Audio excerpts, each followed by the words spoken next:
Our 4 crew members are already strapped into their seats into Dragon, and they are preparing for liftoff from Launch Complex 39A at 2:31 a.m. Eastern Time. Well, good morning, everyone. I'm Paul Uznariski, a strategic space storyteller for Axiom Space, based on Earth, and I am very excited to be covering Axiom Space's 4th mission to the International Space Station. And I'm Ronnie Foreman, a senior sales manager here at SpaceX. It's great to have you with us in Hawthorne, Paul. Thank you. It is a pleasure and an honor to be here with you. And honestly, I am excited to help share this story of our 4 dear friends leaving the planet today. Right now, we are sitting just in front of SpaceX Mission Control with teams making the final preparations for our 3rd human spaceflight launch of 2025, just over 5 years since our historic NASA Demo 2 launch. Today, we've got guests from around the world joining us live, along with hands-on demonstrations of some of the payloads aboard the flight, and the very special announcement of our 5th and final Dragon to join the fleet. So with all of that ahead, let's dive right in. Yes, let's do it. So depending on your perspective, this mission has been weeks in the making. There have been a series of efforts, including weather and procedures both on and off the planet, that have needed to align. And today, those things are aligning. But more broadly speaking, this moment has also been months and for some years in the making. And there is a lot of goodness in store on this mission for the Ax-4 crew, which includes members from India, Poland, and Hungary. This morning's flight is each of those nations' first mission to the space station. And after more than 40 years, this is each country's 2nd government-sponsored human spaceflight ever. This historic mission underscores how Axiom Space is redefining the pathway to low Earth orbit and elevating national space programs globally. And while all Axiom missions have supported science and research aboard the space station, Ax-4 will feature the most research and science-related activities conducted on an Axiom Space mission to date, featuring around 60 studies representing 31 countries. Today's mission also marks SpaceX's 18th human spaceflight launch overall. For more than a decade, Falcon 9 has supported 47 missions to the International Space Station with our Dragon spacecraft, starting with our first cargo resupply mission in 2012. And since 2022, SpaceX has supported the next generation of commercial space exploration with 6 private astronaut missions, including 3 private astronaut missions to the space station in support of Axiom Space. We also want to take a moment to congratulate the SpaceX team for reaching 500 completed Falcon missions earlier this month. Over the last 17 years, these missions have restored human spaceflight to the United States, built the Starlink low Earth orbit constellation to provide low latency, high bandwidth communications from orbit for the first time, and with recovery and reuse have radically changed spaceflight. That is incredible to think about. From just a Demo 2 to today on the human spaceflight side alone, that is an incredible accomplishment. It's a great time to be in commercial spaceflight. It really is. Agreed. And we're going to add to that chapter, to that story today. But needless to say, we're very excited for today's send-off. Right now, the Axiom Space crew and SpaceX teams are going through their final checkouts in preparation for liftoff, and we'll be listening in as the comms chatter picks up in the lead up to launch. Speaking of the lead up to launch, let's check in with the status on the pad with SpaceX's very own John I. John? Thanks, Ronnie. And as Paul said, let's do it. Good morning. I'm John Innsbrucker, the Falcon Principal Integration Engineer at SpaceX. Now you can follow along the countdown to liftoff with us today at the top or the bottom of your screen. Now we're currently just inside T-minus 2 hours. Our teams have been watching the weather today along both the ascent and the recovery corridors. And the good news is that the weather is looking excellent for the on-time launch coming up early this morning out of Kennedy Space Center. We're currently tracking roughly about a 10% probability of violation around the launch pad and about 5% as we head into space along contingency locations along the eastern seaboard in the Atlantic Ocean. We'll keep you posted on the weather throughout the countdown, but I think this morning there's not going to be a whole lot to talk about. Now to pad 39A, as you can see on your monitors, Falcon 9 stands tall. We're powered up in preparation for launch. Engine checkouts were performed overnight. Pressurization of the Falcon gas storage tanks was completed earlier today, around T-minus 6.5 hours. Now when we went live with the webcast, Falcon is just beginning its final checks for launch, and that's including a communication check with the crew. Now, as you saw a minute ago, there they are now, the crew's inside Dragon. We're just about to close the side hatch, and then we will go into the side hatch leak checks. A little bit later on this morning, an hour and 10 minutes from now, at T-minus 45 minutes, the launch director will pull the team for propellant load, and if we're go, propellant loading begins at T-minus 35 minutes. Now, as with all of our launches to the International Space Station, we have an instantaneous launch window, which today is just before 2:32 a.m. Eastern Time. If for any reason we're not able to launch today, our next opportunity will be tomorrow at 2:09 a.m. Eastern. Now, I'll be keeping you updated this morning from the status desk in Hawthorne. With that, Ronnie and Paul, back to you. Thanks, John. We'd love to give you viewers a moment just to get to know our crew. And so I want to start with Peggy. Today's mission commander is Peggy Whitson of the United States. And we actually don't have enough time to cover her entire resume, which is incredible to say the least. But to give you just a few highlights, Peggy earned degrees in biology, chemistry, and biochemistry. She was the first female commander of the International Space Station. She spent over 675 total days in space, of which she's about to add a few more, and during which she logged 60 hours across 10 spacewalks. She's a two-time commander for Axiom Space, having previously served aboard Ax-4, and she was just inducted as a member of the 2025 Astronaut Hall of Fame class.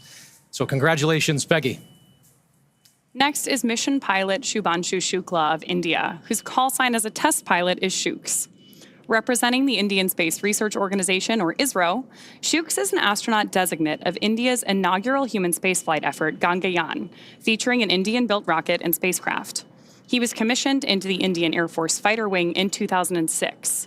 He achieved the rank of Group Captain in 2024 and has over 2,000 hours of flight experience aboard aircraft including the Sukhoi 30 MKI, MiG-29, Jaguar, Hawk, and Antonov An-32. Our third crew member is mission specialist Slawosz Uznariski-Wisniewski of Poland. He is representing the European Space Agency as a project astronaut, coming from the reserve class of 2022, much like Marcus Want, who served as a mission specialist on AX-3 in January of 2024. A scientist by trade, Slawosz has earned his Master's of Science with honors from Łódź University of Technology in 2008. Additionally, he earned a Master of Science from Université de Nantes in France, as well as a graduate engineering diploma from Polytech Nantes in the same year. He also spent 2 years as the engineer in charge of the world-famous Large Hadron Collider in Switzerland, beginning in 2018. In rounding out our crew is mission specialist Tibor Kapu of Hungary, who represents the Hungarian to Orbit Astronaut Program, or HUNOR. The program aims to send Hungarian astronauts to the International Space Station for scientific research and technological development, as well as to inspire young people. He graduated from the Budapest University of Technology and Economics, earning a degree in mechanical engineering, followed by a master's degree specializing in polymer technology. In 2023, Tibor emerged as one of 4 Hungarians selected from a pool of 247 candidates for the HUNOR astronaut program. He has invested a notable amount of time in his career focused on space radiation protection while awaiting his acceptance to HUNOR. From the very beginning, Commander Whitson has set out to bring this group together to operate as a team. And they come from different cultures, each tasked with their own mission and research priorities. But in this moment, they are one unit, and they have become friends who trust and respect each other immensely. So together, they are the crew of Ax-4, Axiom Space's 4th private astronaut mission to the International Space Station. Today's flight represents the return to spaceflight for these 3 nations, but it also highlights the growing opportunities for many nations and entities around the world to conduct meaningful work in low Earth orbit. And right now, as Peggy, Shuks, Slawosz, and Tibor sit right there inside Dragon, there are colleagues, fans, and space enthusiasts the world over gathering to witness and cheer them on. We are just starting to get some visuals from different watch parties around the world, and so naturally, we're eager to show these to you. It's early in the morning for some, later in the day for others, and here we are seeing students and teachers at the Nar Baram Hansre English School in Jamshedpur, India, gathering together to watch Shubhanshu lift off. Well, greetings and namaste, students. And now we're checking in on Poland. The launch party there is taking place inside the Copernicus Science Center in Warsaw. waiting for a viewer's perspective because the whole webcast is displayed on the planetarium's dome there. The event is organized by the Ministry of Economic Development and Technology, the Polish Space Agency, and the European Space Agency, so hopefully we'll get a chance to check in with them soon. Yes, we'll check in with them again, I'm sure. As folks continue to gather at these watch parties, as well as others across each country, we look forward to sharing their excitement live again and again as we get closer to launch. Speaking of the excitement as we get closer to launch, I'd like to check in with John I again and get some updates from the launch pad. John? Well, right now, things are continuing to press on. T-minus 1 hour, 50 minutes. We have closed the side hatch, and we are getting ready to start the leak check. Now, we talked about the launch this morning. For the side hatch, the reinspection noted a fiber right now we're as a listening to possible communications cause of on the back channels. issue we saw earlier. So we have obviously reclosed the side hatch, and we're stepping into Okay, the right side now, hatch leak Dragon, check we repeat. talked about an instantaneous As window. are in We need pad an hatch efficient closed, orbit we to are get to going the space repeat station. our health check for launch escape system, so you can expect momentary flight computer state change again, followed by transition back to pad hatch closed. How copy? In your reinspection, you found a fiber, and we are looking forward to another flight computer transition like we had before as you repeat the leak check. Yep, that's a good readback. Yeah, we're listening to Peggy Whitson talking to the ground team at SpaceX. They're getting ready to start the leak check. When they were getting ready to close the hatch, they found a fiber across one of the seals. They cleaned that up. So we're going to press into the leak check now. Fingers crossed that everything goes well. From time to time, we will be hearing the crew talking to the ground or vice versa, so we may stop our commentary right in the middle of everything if we hear something coming up.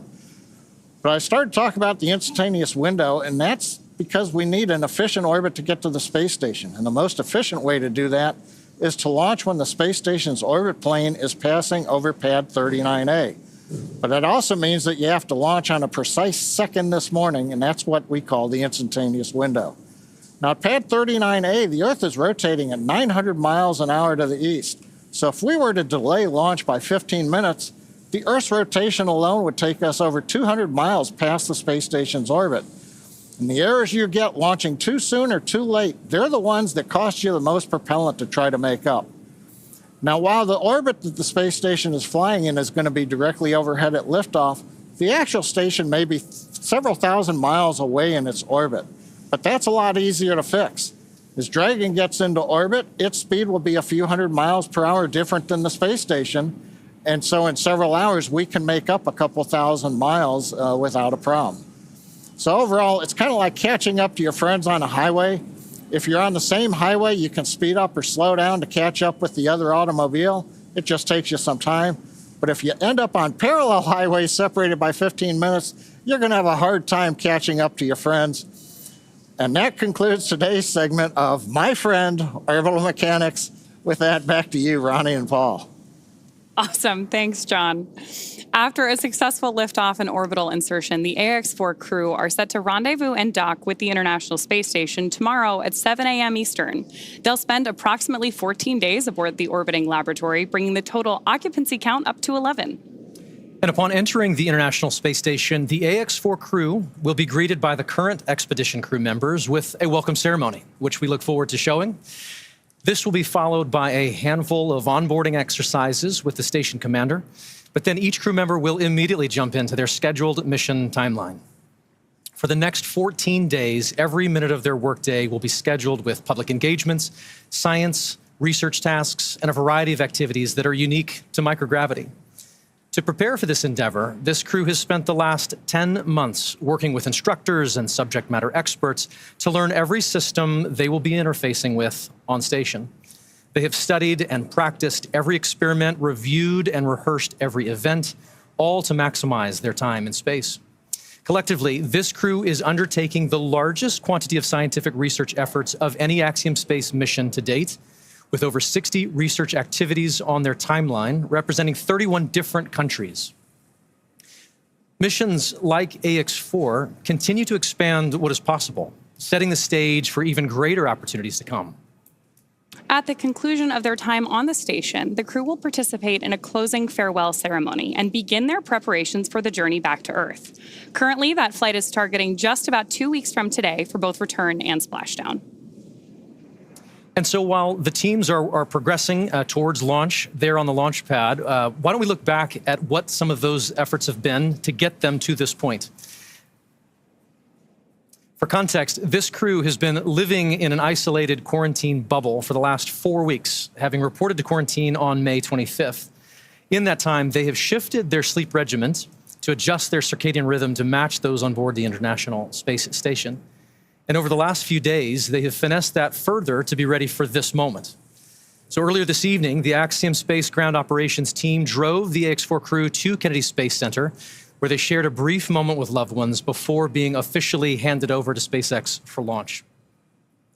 This handover event has taken on many forms over the years, but there is always something special about creating a moment, even for just a few minutes, in the midst of all of the operational choreography that we're doing, to pause and just share a moment human to human. And so here you are seeing the crew in front of their loved ones before getting in board the Teslas that took them out to the Falcon support building. These are fantastic photos taken from earlier today. After the T-4 hour briefing, SpaceX team helped the crew suit up. There they are exiting the Falcon support building, which is just about a half mile away from the launch pad. Then, of course, they get into the Tesla Caravan together to go to Launch Complex 39A. Can see them moving into the Teslas there. We do, of course, divide the crew into 2 sets. So you're seeing some of our SpaceX support ninjas in the background there. Very excited crew on their way over to 39A. Once they reached the base of the tower, they do stop to take in Falcon 9 and Dragon, which is always my favorite shot, is getting to see this crew see their spacecraft for the first time in their suit. On the up to launch. Here they are walking across the crew access arm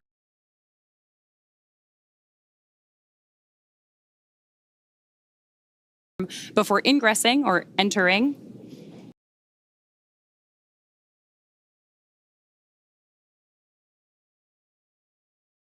Here you are. You can see we've got our SpaceX team is checking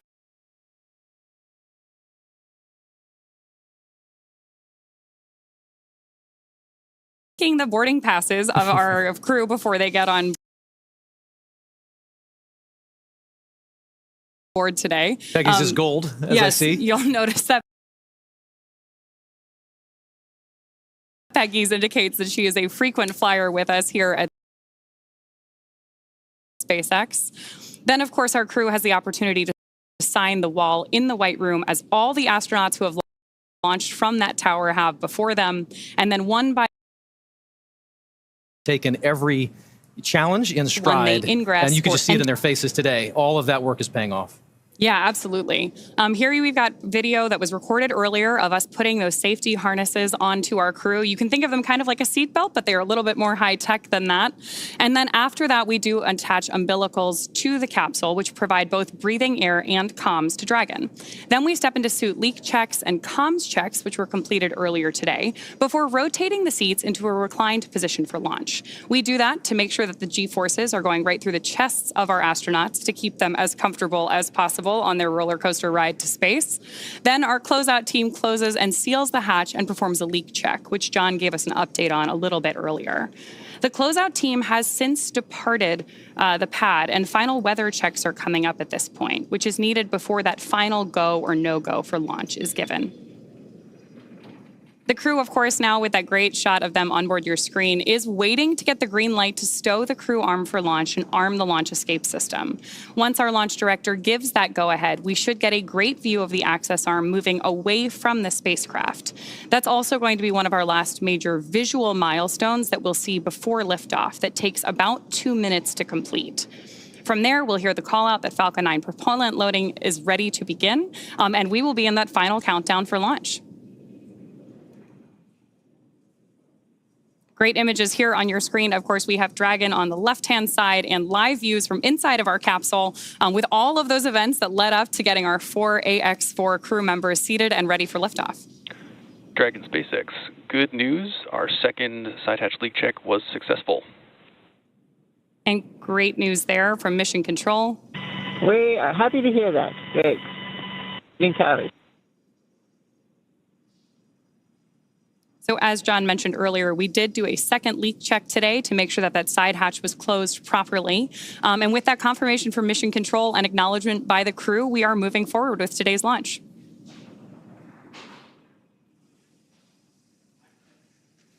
Obviously, Peggy has been through this once before successfully, and it is a first time for the other 3 crew members. But just seeing each of them all together as a team there inside Dragon is a sight that, well, it's just rewarding to see.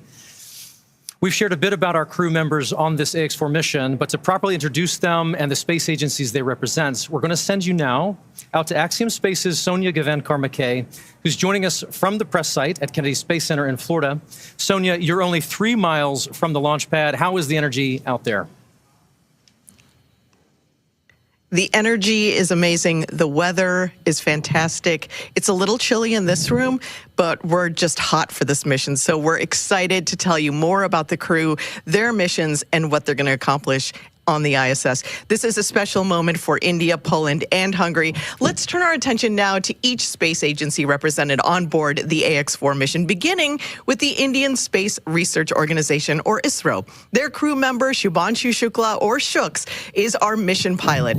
ISRO has been involved in space exploration for over 50 years, but only recently has put a clear emphasis on human exploration. Shuks is making that goal a reality today. From the Indian Space Research Organization, Ax-4 pilot Shubhanshu Shukla. Namaste. I'm Group Captain Shubhanshu Shukla. A fighter pilot for 15 years, he was selected as one of 4 Indian astronauts in 2020. Captain Shukla, are you ready for the ride? Will you do some yoga in space like your idol Rakesh Sharma did in 1984? The first Indian astronaut, Wing Commander Rakesh Sharma, traveled to space in 1984. I grew up reading about him in textbooks and listening to his stories from space. I was deeply, deeply impressed by him. This journey that I'm on, it has been a long one for me. And it started out somewhere. I didn't know that this is the path it is going to finally take. I would say that I've been extremely fortunate and extremely lucky to have gotten the opportunities to first fly all my life, which was a dream job for me, and then have the opportunity to apply to Astronaut Corps, and now, consequently, be here. The way this worked out for me was that probably a week before we arrived at Axiom was the time I came to know that I'll be going. I was extremely excited to be here. I was very, very happy because this was a possibility for me to actually fly to space. You don't know how to respond to such things. Shuks' wisdom, the knowledge that he possesses, he could be 130 years old. For me, having him as my pilot in the Dragon capsule is great. He already has that operational savvy. You know, he's just wicked smart when it comes to spacecraft technologies. He is very focused and he will basically go 1, 2, 3, 4 in a record time. I don't even know how he gets there so fast. The team that I'm flying with on this mission, it is fantastic. I do feel that, I have exceptional crewmates. I will have these crew members for this one flight, but post this mission, these are going to be my friends for life. It has been an amazing journey. These are moments that really tell you that you are getting to be a part of something that is much larger than yourself. I can only say how extremely fortunate I am to be a part of this. It is my sincere endeavor through my mission to inspire an entire generation back home in the country. I want to use this opportunity to ignite curiosity among kids. Even if this story, my story, is able to change one life, it would be a huge success for me. I'm Group Captain Shubhanshu Shukla, and I am the mission pilot for Axiom 4 mission.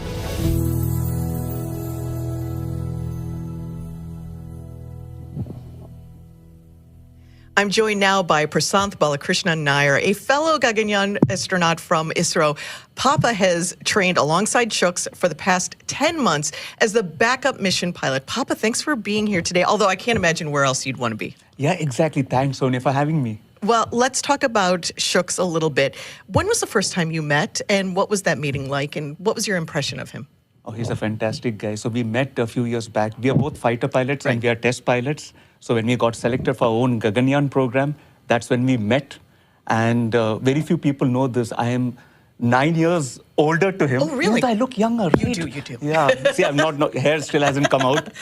Yeah, but that's when we met. And Shuks has been a fantastic guy. In the last 10 months when we have been training here, it has been such a satisfying thing for me to be his wingman. Mm-hmm. Okay, as a fighter pilot lingo. Right.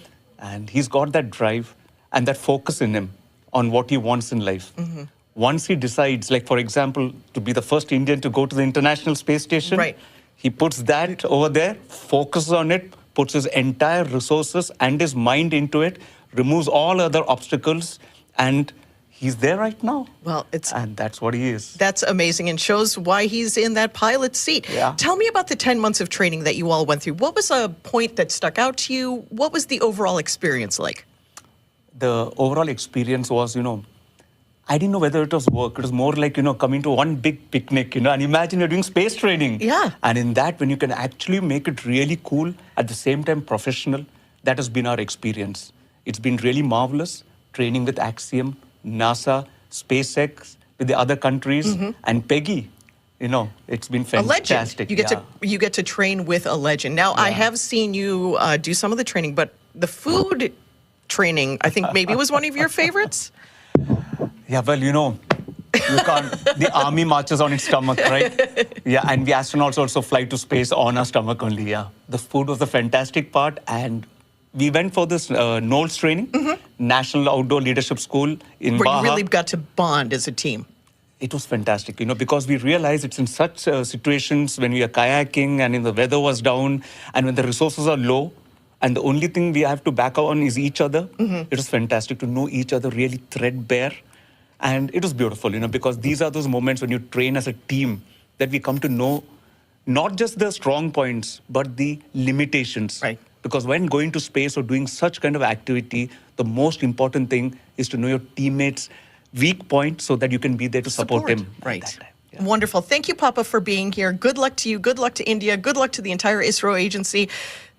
We're here now, finally. Good luck. No, definitely. Thank you for having me. And I want to, on behalf of Axiom and all, give a big shout out to my Prime Minister, my Chairman, my wife Lena, and my daughter Nandini, and my parents, and everyone back home. Thank you, everyone, and all my countrymen. Indeed. Jai Hind. Indeed. Thank you so much. Well, let's meet our next crew member. We'll take a closer look at Slawosz Uznariski-Wisniewski and the return to space flight for the nation of Poland. Sław is continuing and growing the partnership between Axiom Space and ESA. His scientific background and energetic spirit make him an incredible asset and truly engaging addition to this diverse crew. I think both mountains and sailing, my head gets clear. I'm focused on how to choose my path. How are you? Good, very good. Congratulations. Second peak, 6,000 meters. How does it feel? Good, perfect. How I see the world is out there for us to enjoy it. When we live, we try to understand, and actually this is a lifelong learning. Representing Poland, ESA project astronaut Slawosz Uznariski-Wisniewski. Slawosz Uznariski-Wisniewski. His name is a mouthful, so we quickly gave him the call sign Sław. He is an engineer from CERN. He is a project astronaut. He is a mountaineer. He is a sailor. And he is so good looking after that.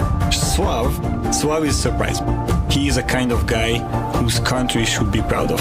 We are the European Organization for Research, known as CERN.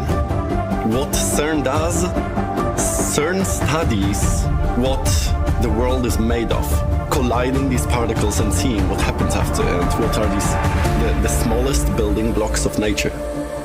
In my work as an engineer, I try to understand what happens around, how to build better systems, how to solve certain problems, and that's, I think, the way how I look at the world.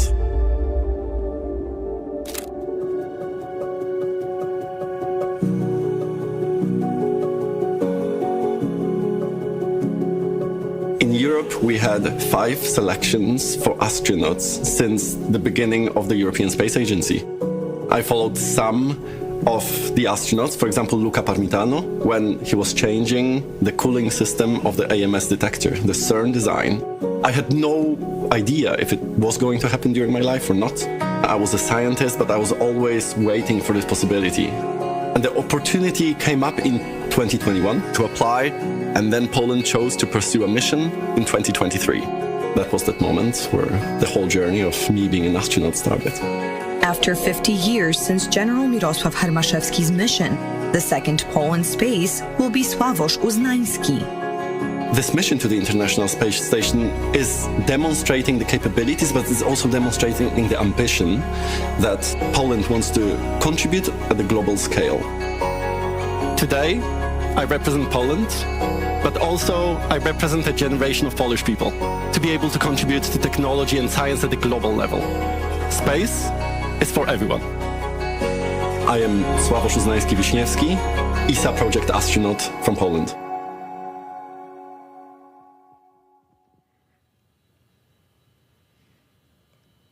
I'm joined now by Frank Duin, ESA, ISS, and Terra Nove program manager. Thank you so much for being here. You've launched from Baikonur. How's it feel to be just yards from the clock here at Kennedy? Well, it feels great, of course, to be back here. We have, of course, launched already a lot of ESA astronauts here on SpaceX Crew Dragon missions, and so it's always great to be back. Especially on a launch day, right? Especially on a launch date, yes, certainly. And this is your ESA's second time launching a project astronaut with Axiom Space. It's a new concept. What kind of lessons learned did you get from Ax-4 the first time a project astronaut flew on an AX mission? Well, the lessons learned that we had, of course, is that these missions can be extremely successful for ESA and for our member states.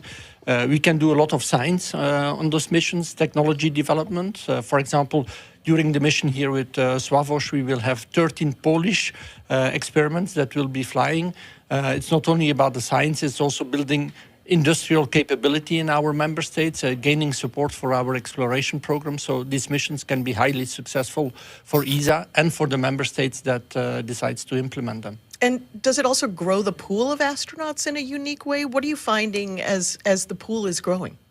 Well, the pool is growing a little bit, of course. The project astronauts, after their mission, they go back to their normal job. But of course, they remain astronauts. They remain advocacies for space, for education, for STEM. This is also a big part of this mission, inspiration. That we want to bring. If we want to fight climate change, for example, in the future, we need more and more engineers, we need more scientists, and this is needed for our society. So inspiration is also a very important part of this mission. So tell us a little bit about Slawosz. Why was he chosen? Why was he chosen for this mission? What do you think he's going to bring to the table during the mission and after? Well, Slawosz, in the first place, of course, is an excellent scientist. He has worked a lot in CERN as an engineer and a scientist, so he brings that aspect, of course, with him.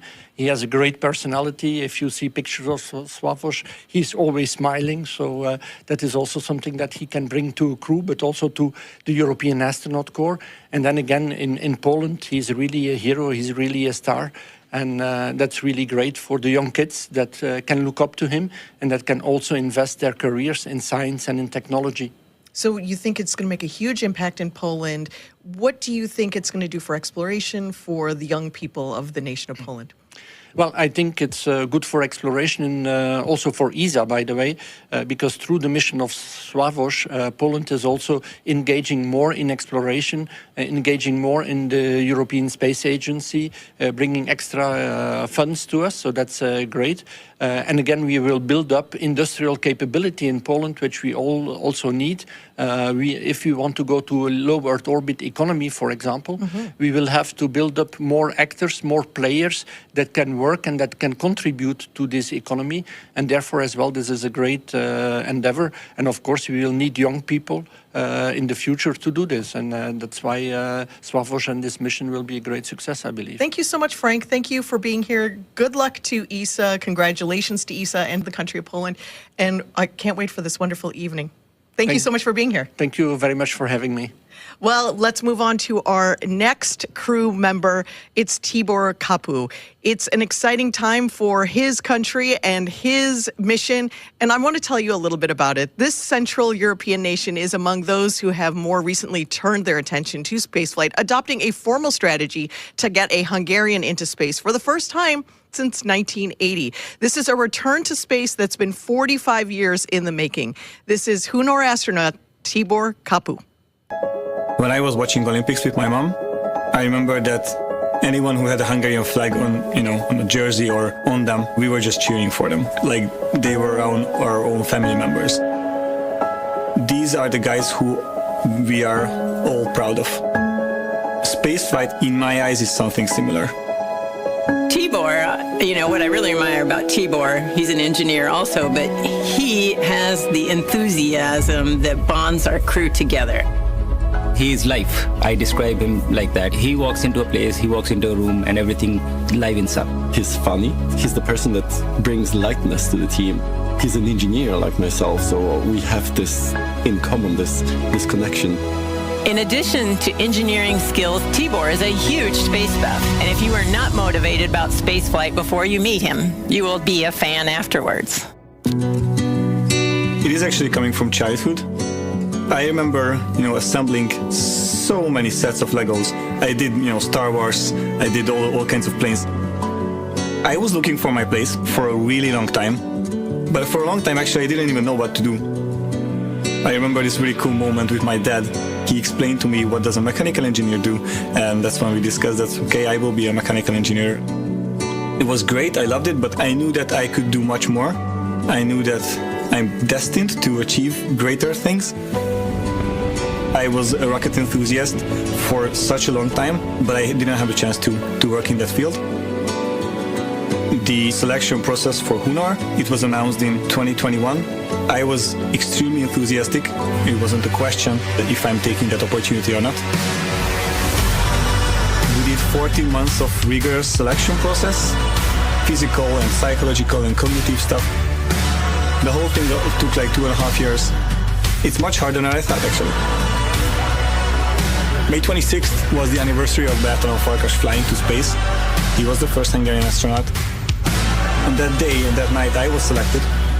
And I was actually quite proud of myself that I could prove to myself that I am capable of focusing for months and years in order to stand here. So people have been calling me their sons since the selection, especially my hometown. I feel their love, I feel their energy, I feel that they are proud of me. I want to be special for my country. And if it will spark or ignite anything in them, then I think we are doing our job quite well. My name is Tibor Kapu, and I'm mission specialist for Ax-4.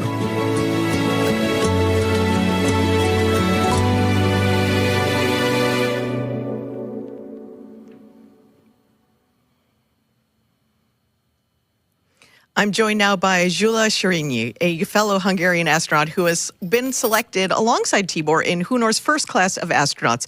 Thank you so much for being here, Jula. You and Tibor were selected around the same time. Tell us what that moment was like. Thank you. It's a great honor to be here. Well, it's a really interesting story because we had a really long selection process, and after the selection, we had 14 months of basic training in Hungary. And even in these 14 months, we've been to the US and we've met Axiom people. We've been to Axiom, and they also were part of our selection. And after that, our selection happened from the four of us, 2 of us were selected to do the mission-specific training we are here right now and doing right now, preparing for this mission actually. So this was an amazing journey for us. So the Hunor program only kicked off in 2021. That's a really fast trip to this moment that we're at now. Tell us what that was like. Do you think that this is right on track? Are you excited for the progress that you're seeing? Well, we had to do it really fast because we were not planning for Axiom 4 specifically. We were planning to do a mission. And but Axiom 4 happened, and so we had to jump on it. It was really, really intense for us. But the basic training were finished, and we could continue our training. But we didn't have a lot of time between selection and the Axiom 4 training. We had around just 1 month of period when we were selected and waiting for a mission. And what stands out to you from that training, from the Ax-4 training? What stands out? Something that was really bonding, something that surprised you? From the bonding perspective, if you ask for that, I would say that our nose training were amazing, which was when we were at Mexico with the That's what crew. Papa said, that he loved being He did say that. Yeah. Oh yes, that was amazing but it's a great analogy of being on the space station.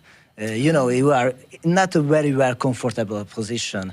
With the crew, you have to solve problems. It's really like being on the space station, and so I really enjoyed that part. But we've done so many things. It was an amazing journey. Tibor has a very intense mission when he's on the ISS. Lots of things to do. What's he going to bring to the table when he's on the ISS? So, from Hungary, all of the experiments we are going up there is Hungarian experiments, and it's like a really good opportunity for Hungarian researchers to show and to get their experiments conducted on the ISS in space. And it's like he's going to be doing radiation experiments. He's going to be growing plants in space. So many things. He's got amazing so many things, but bringing along the entire country of Hungary with him into space with all of these activities. Thank you so much for being here, giving us a little peek into your training up until this moment. Congratulations to you, to your entire country. Thank you so much. And now it's time for our commander. Let's introduce you to Peggy Whitson. You may be well aware of Peggy's incredible resume. She brings nearly 30 years of experience as an astronaut and decades more as a leader in technical. How does a girl from Beaconsfield, Iowa, with a population of less than 20, become the commander of the International Space Station? I think that one of the biggest lessons I learned growing up on a farm had to be determination. Diligence to get the job done. My parents are the hardest working people I knew. They taught me that work ethic and never to quit. Peggy Whitson became the first female commander of the International Space Station.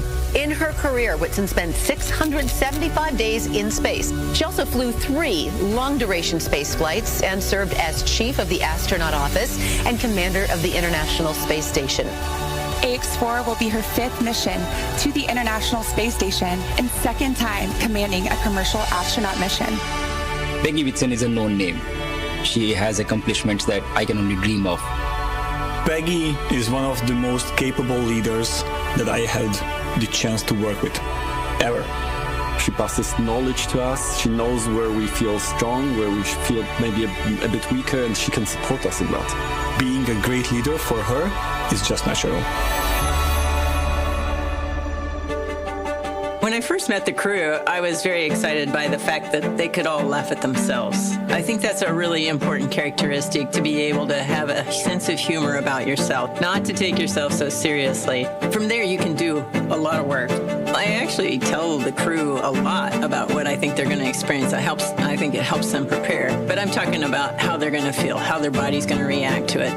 Everybody's going to be souped up to do, 150% of the work. And so I want them to have an accurate sense of what they're going into as they adapt to being in space.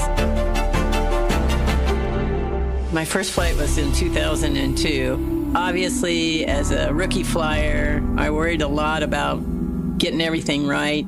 I didn't want to be the one that made mistakes. To me, it's important to be able to share that and relieve some of the stress off of them and try and focus their worry, because I know they are worried as well, on the right things. I've got 3 different countries being represented, and we prioritize each of their countries' objectives so that everyone's needs are being met. And this is a goal of Axiom, and that is to open up space and opportunities to more and more countries. I really consider it almost a dream that we have already accomplished 3 private astronaut missions in 3 years. So I'm really excited to be a part of that. I love working with these young engineers with new ideas. It's a lot of fun. I'm Peggy Whitson, commander of Ax-4.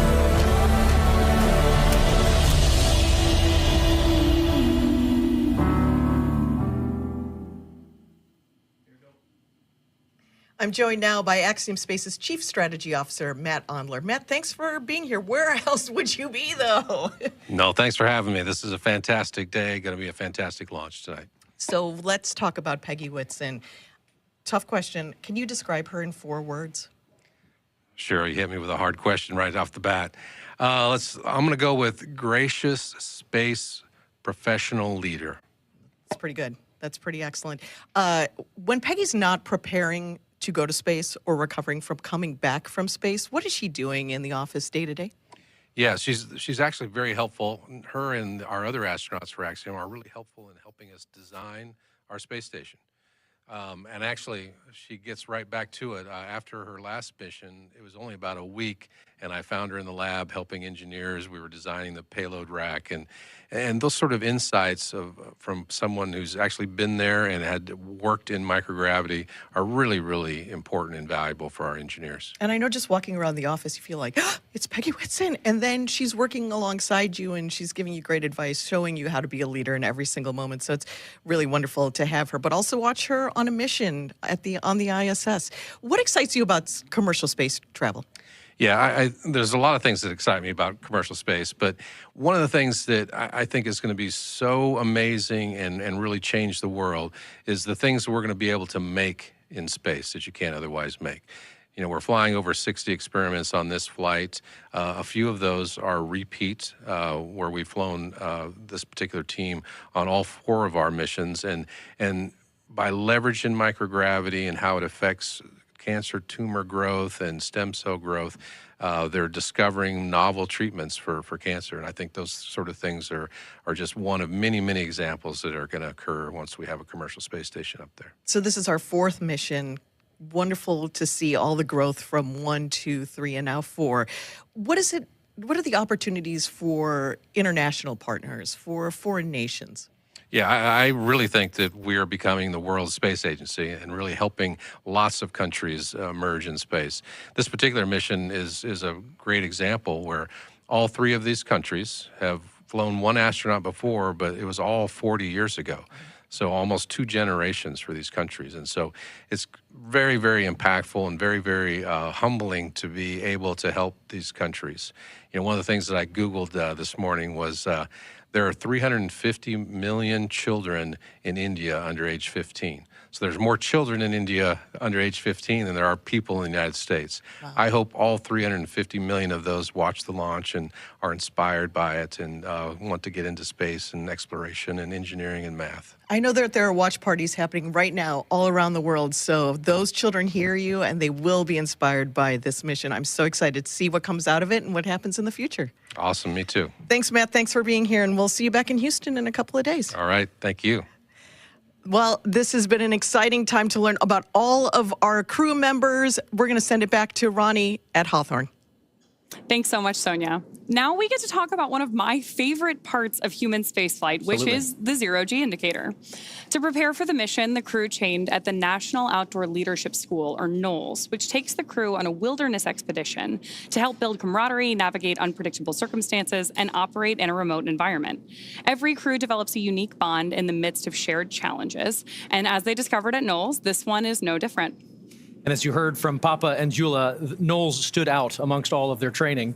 They faced days of harsh winds and challenging weather conditions that limited the range of their expedition at Knowles. But afterwards, their instructor commented how extraordinarily this crew collectively exuded a sense of joy throughout. In spite of whatever came at them, they still maintained this attitude, overcoming each challenge with a smile and a willingness to lift each other up. So to celebrate their unique bond, the crew chose a baby swan as their zero-G indicator, which they've named Joy.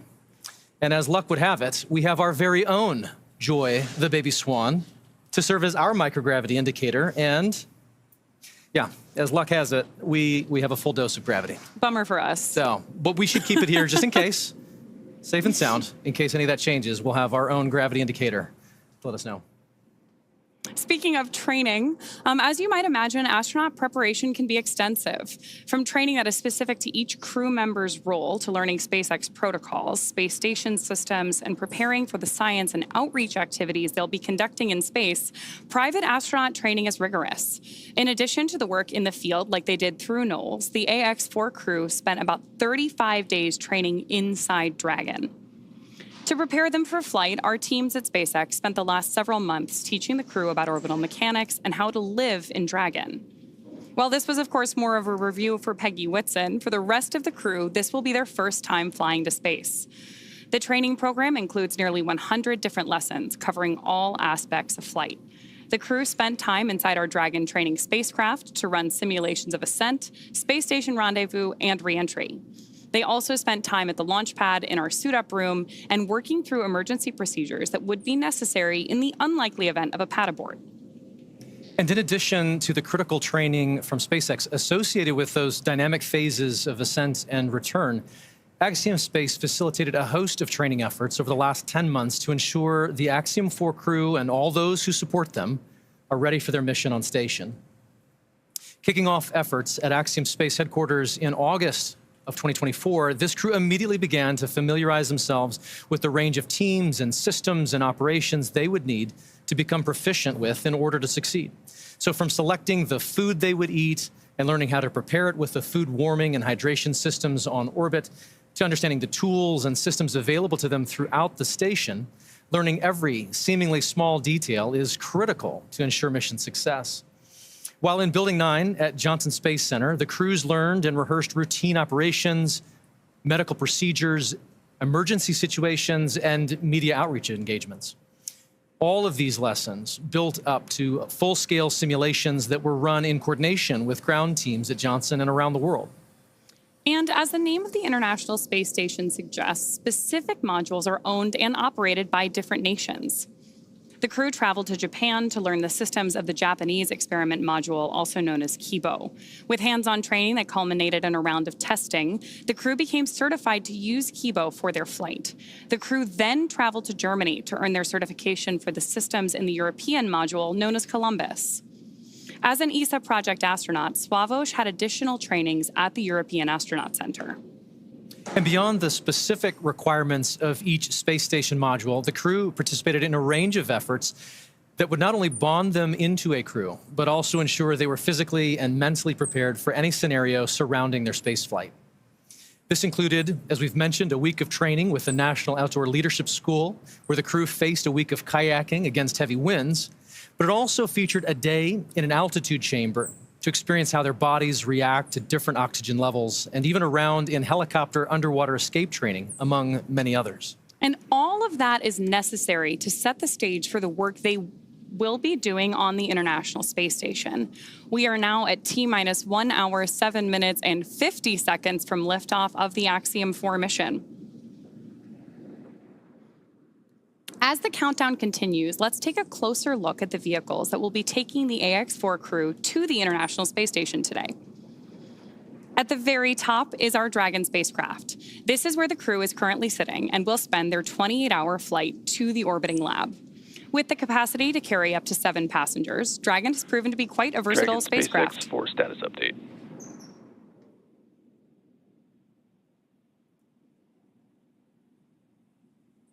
We're going to listen into this status Go update. ahead to me. What's the update? All right, Peggy, we are troubleshooting an issue with uploading the current wind conditions to the vehicle. This must be completed before launch escape system is armed so that the vehicle can correctly target offshore splashdown in the event of an escape. We're tracking several troubleshooting paths at this time and are working to resolve the issue, so I will follow up with you in 10 minutes on the status. How copy? Copy. You're troubleshooting the ability to upload the wind conditions for the launch escape system, and you'll update us in 10. Thanks. And just to make that super crystal clear, if we do not successfully upload this by the time we get to LES arm, we will be no-go for launch. I was thinking you might be thinking that as well. Dragon copies. So we heard some chatter there from Mission Control and acknowledged by the crew that we're troubleshooting that upload issue now. But of course, our teams will continue working diligently in the lead up to launch in hopes that we can preserve today's launch attempt. So with that, I want to step back in and talk a little bit more about the spacecraft that we are working on today. Dragon is a very versatile spacecraft. It can autonomously dock to the space station when outfitted with a docking adapter, as it is today for Axiom Mission 4. But Dragon can also be configured with hardware to support a spacewalk, which made its debut on the Polaris Dawn mission last year. And of course, in free flyer mode, the docking adapter can be swapped out for that iconic cupola, which is essentially a giant glass dome that allows for 360-degree views of space. The crew travels in the pressurized section, which is the top portion of the spacecraft. This area allows for the transport of people and environmentally sensitive cargo. Dragon's trunk, which sits below the pressurized section, can carry unpressurized cargo when needed and remains attached to the Dragon until shortly before re-entry into Earth's atmosphere. Dragon has played a significant role in advancing our future in space by safely transporting crew and cargo to and from the space station. There are currently 4 Dragon spacecraft supporting human spaceflight missions that have docked to the station: Endeavour, Resilience, Endurance, and Freedom. And this mission will be adding 1 new Dragon to that list, whose name will be revealed later today by our commander, Peggy Whitson. Dragon and the Ax-4 crew will be delivered to orbit today by Falcon 9, SpaceX's 2-stage rocket developed and manufactured right here in Hawthorne, California. Falcon 9 is the first orbital-class rocket capable of reflight. The booster, or first stage of the rocket, is the tallest part of the vehicle. Today's booster is flying for the 2nd time. Reusability is key to making spaceflight more routine and ultimately what will enable humans to become a multi-planetary species. A total of 48 boosters have flown multiple missions, with the record for a single booster now standing at 28 missions. After today's launch, the first stage will be returning to SpaceX's Landing Zone 1 at Cape Canaveral Space Force Station, which is just about 9 miles away from Launch Complex 39A. Above the first stage and below Dragon is Falcon 9's 2nd stage, which will secure Dragon's entry into low Earth orbit before separating, leaving Dragon to continue its journey to the space station. Beautiful wide shot of Falcon 9 on your screen there. We've got the crew access arms still in place leading up to the Dragon spacecraft. And Falcon 9 right there in the middle is SpaceX's workhorse vehicle, having completed 492 missions since its first flight in 2010, more than any other rocket flying today. And through missions like today's, Dragon is helping lay the groundwork for deep space exploration, rapidly expanding our knowledge of how humans will adapt, live, and work in space. It's hard to believe that it's been 5 years since Dragon radically changed how humanity gets to space. After the space shuttle program ended in 2011, NASA astronauts primarily used the Russian Soyuz spacecraft to travel to and from the International Space Station. From 2011 to 2020, the Soyuz was the only human-capable launch vehicle available. In December 2010, Dragon became the first commercially built and operated spacecraft to be recovered successfully from orbit. This mission, known as COTS-1, was the first demonstration flight for NASA's Commercial Orbital Transportation Services, or COTS program. The purpose of COTS was to develop and demonstrate commercial sources for cargo resupply of the ISS. Fun fact, the Dragon that flew on that historic mission is currently hanging behind us in front of SpaceX Mission Control in Hawthorne. Just 10 years later, in May 2020, Demo 2 launched astronauts from U.S. soil for the first time in nearly a decade. Demo 2 was Dragon's first human spaceflight mission. The spacecraft, named Endeavour, carried NASA astronauts Doug Hurley and Bob Behnken to the International Space Station in the first orbital human spaceflight launched from the United States since that final space shuttle mission in 2011, and it was the first ever operated by a commercial provider. Alongside the NASA missions, Dragon has also flown several private missions to orbit. In September 2021, on the Inspiration 4 mission, Dragon became the first private spacecraft to take an all-civilian crew to orbit. The following year, Dragon flew Axiom Mission 1, the first all-private astronaut mission to the ISS in collaboration with Axiom Space. The first of now 4 flights together with Axiom Space to take commercial crews from around the world to the International Space Station. Then in September of 2024, the Polaris Dawn mission delivered the first commercial spacewalk. And most recently in March, Dragon supported the From 2 and NASA Crew 10 missions. From that first crew mission in May 2020 all the way through today, Dragon has supported 17 human spaceflight missions and flown 66 crew members representing 17 countries. Overall, Dragon has flown 52 missions, carrying over 300,000 pounds of cargo to space. In the history of human spaceflight, fewer than 700 people have ever been to orbit. At SpaceX, we want to help create a future where not just hundreds of people, but thousands and ultimately millions of people can travel off Earth to live and work in space and on other planets. Each of those missions you just mentioned represent truly significant firsts that have helped shape this generation of human spaceflight. And at Axiom Space, we've had the opportunity to provide foundational firsts as well.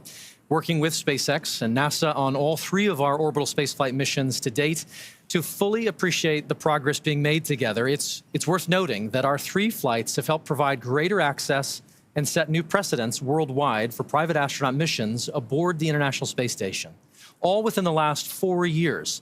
And I'd love to take a quick look back at just a few of these with you now. On April 8th, 2022, just over 3 years ago, Axiom Mission 1 launched aboard Dragon Endeavour on a mission that would span 17 days on orbit, with 15 days of those on board the International Space Station. Led by Commander Michael Lopez Alegria, the crew facilitated 26 research payloads and participated in over 30 STEAM events. Beyond the onboard science efforts, this mission was a pivotal moment for the community at large, serving as a proof of concept for how private operations could be conducted on the orbiting lab in conjunction with the expedition crews living aboard the International Space Station. This was the next step in human spaceflight collaboration. So this was followed up a little over a year later by Axiom Mission 2, which launched aboard Dragon Freedom. For awareness, we're cycling the orbit tank isolation valves to equalize low flow pressure. Dragon copy. Pausing there for that update.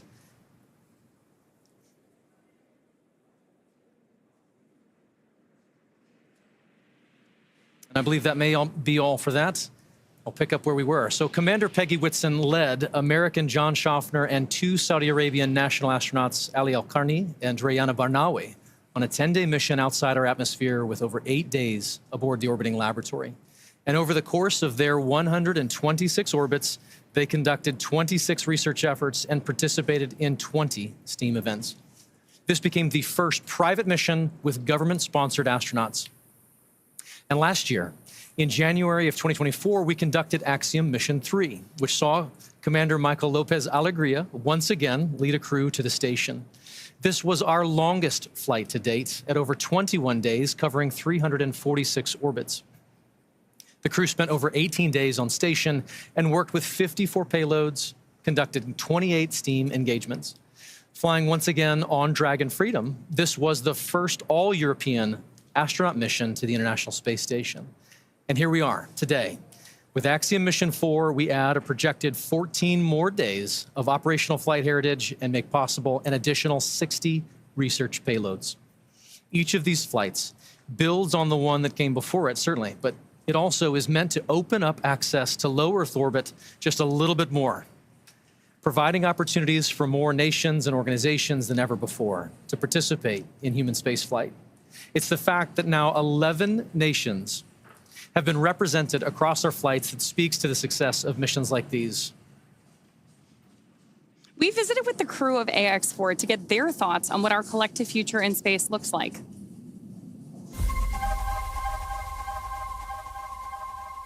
I believe that SpaceX and Axiom Space are serving as pathfinders for what commercial space is going to be in the future.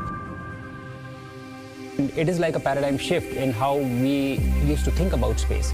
And companies like SpaceX, Axiom Space are doing things that entire countries have done in the past. SpaceX is a crucial partner that allows us to go to the International Space Station. In general, space is a big team sport, and that collaboration offers more and more possibilities to explore. In our case, this is the Dragon capsule and the Falcon 9 rocket. In the future, it might be different solutions. It has been 5 years now that SpaceX has been sending humans to space. We are using SpaceX technology because we know that it's safe and reliable, and that it will bring us safely to the International Space Station, and not only going there, but also coming back. The end goal for Axiom is to have that mission and presence in low Earth orbit that will enable scientific research, technology demonstrations, and expand what we are doing in space. These precursor missions, like the Axiom 4 mission, are just the tip of the iceberg for expanding in low Earth orbit and way beyond even. Like we say, that space has space for everyone, and this is what it means. And I think that is the essence of spaceflight. I love Peggy's comment there that this is really just the tip of the iceberg. Absolutely. The International Space Station may not last forever, but there's a lot in the works today to enable even more research and more capabilities off-planet. Of course. And so for Axiom Space, missions like Ax-4, as we've said, not only create opportunities for our customers to accomplish their goals in microgravity, but they are also invaluable in developing our teams and our systems for our own future Axiom Station. When the time comes and the International Space Station reaches the end of its operational life. Dragon SpaceX for awareness, we are continuing troubleshooting on the wind file upload. It has not been resolved yet. Troubleshooting is continuing. To follow up on that comment we had earlier.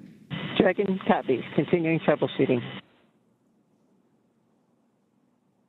We are going to keep working this issue in the lead up to launch. So as I was saying, when the time comes and the International Space Station reaches the end of its operational life, SpaceX will help deorbit the orbiting lab.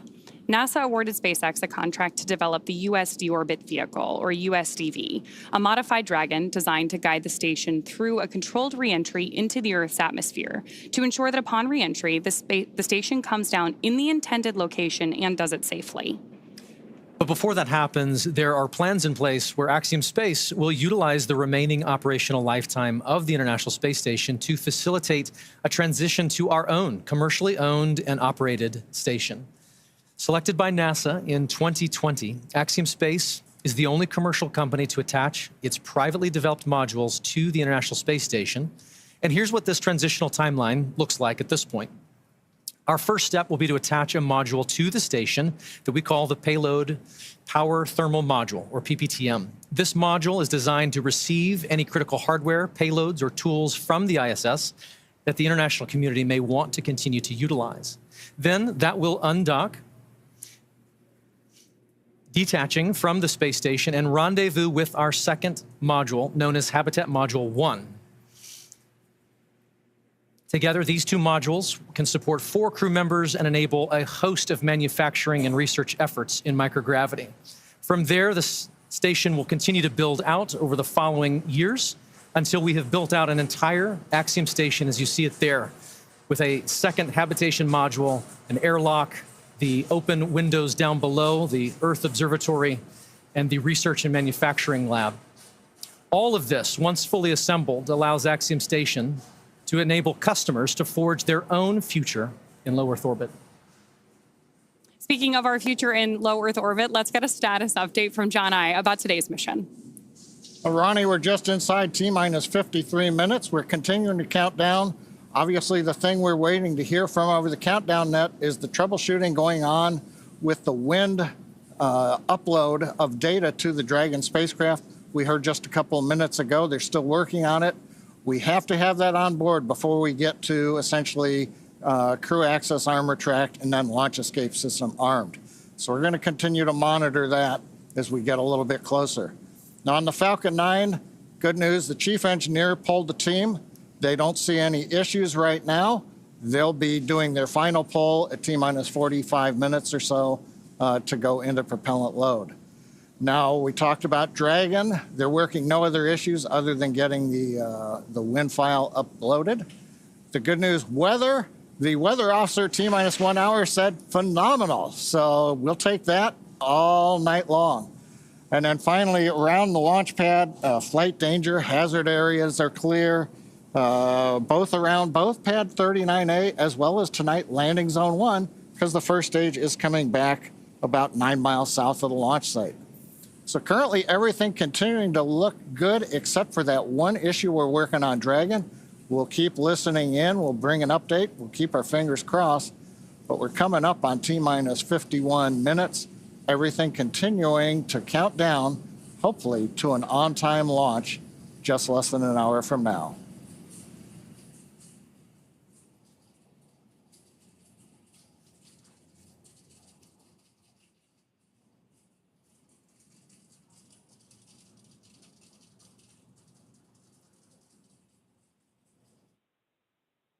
Attention Falcon launch operators. The propellant load and launch go-no-go poll is open in step 11.87 of 1.160.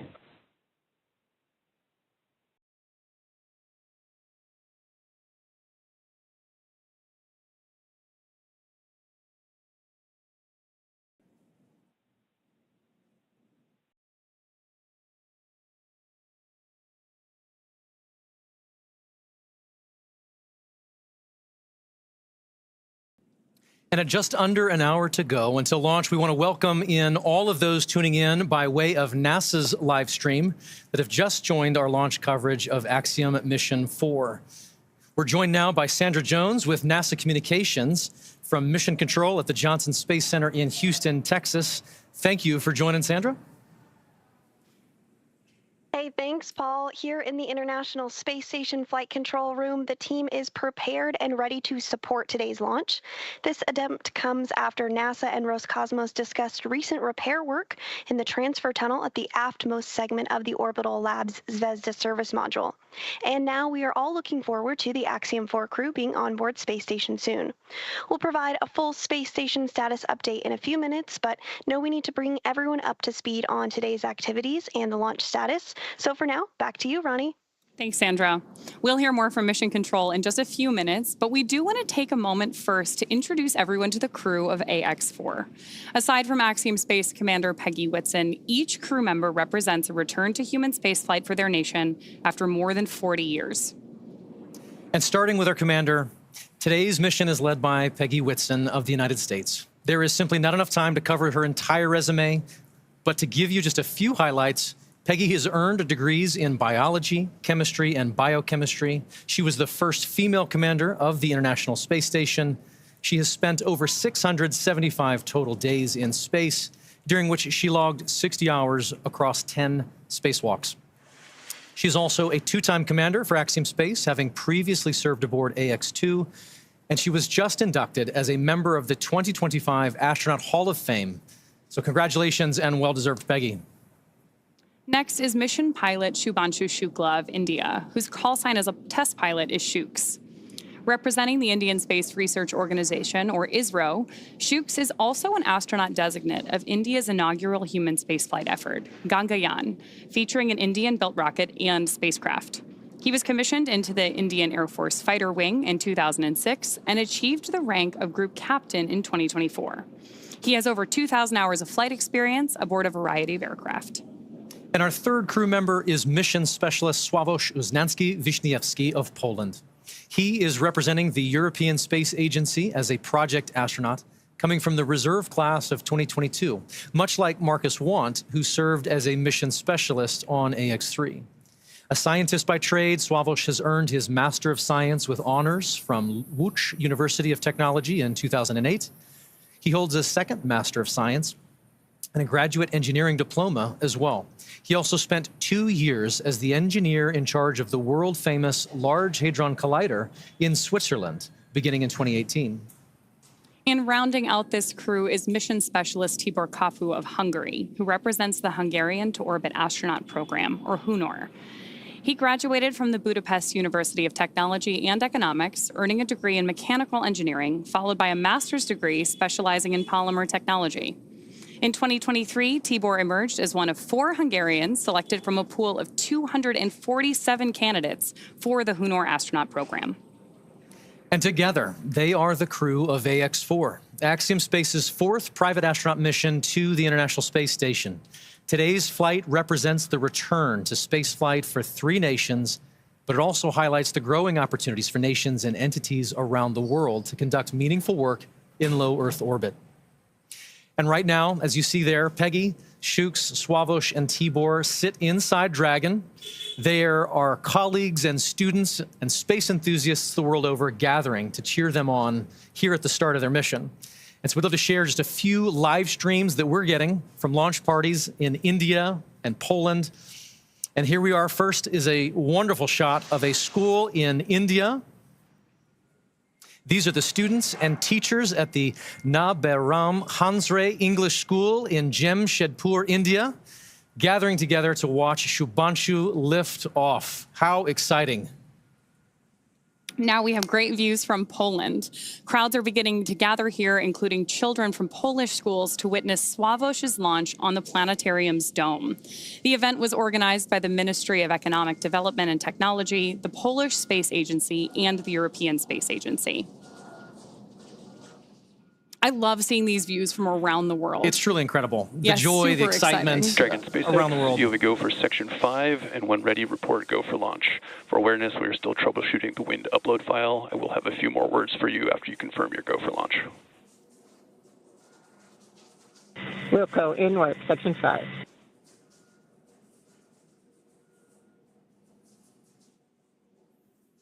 And SpaceX, Dragon, we are go for launch. Section 5 is complete. Copy, Section 5 complete. All right, for awareness on timeline, we have to have the launch escape system armed by T-minus 37 minutes. So we are going to take this as far as we can. What I'll need from you guys is a very fast turn on the commanding for launch escape arm, provided we get to that point. I'll copy. Copy. Understand LAS has to be armed by no later than T-minus 37 minutes, and we will be prepared. Copy that.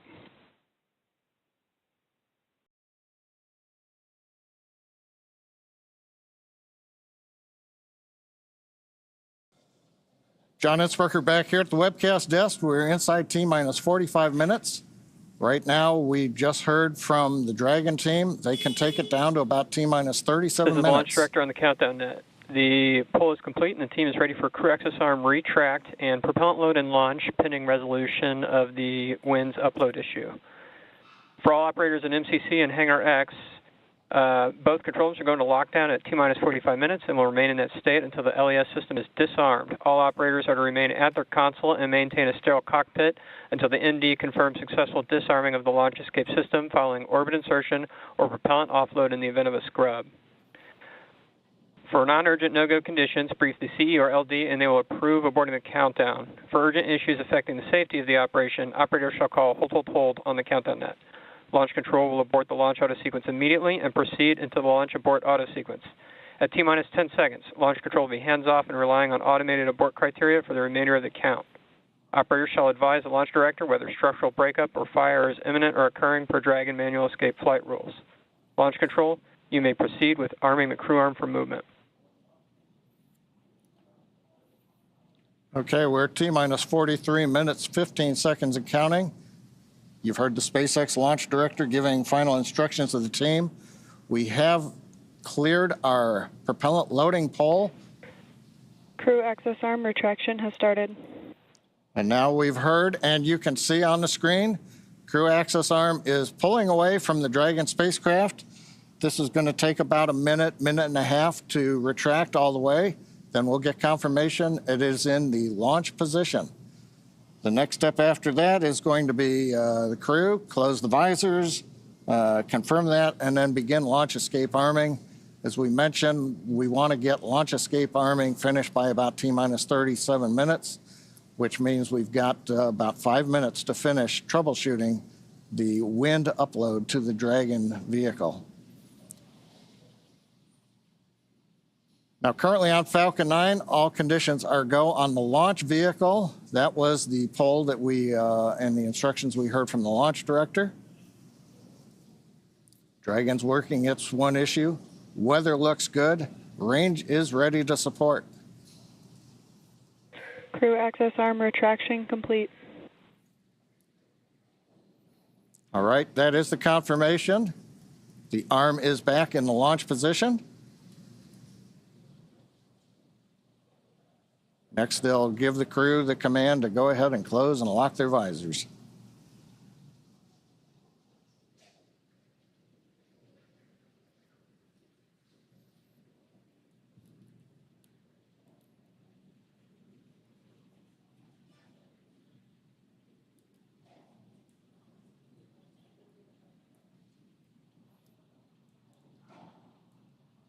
Now, I think right now we're probably waiting just a little bit longer.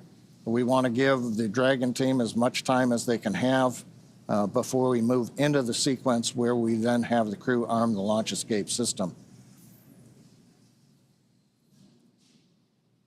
Now, if we do get through this and we solve the upload issue, at T-minus 35 minutes, we will begin propellant load.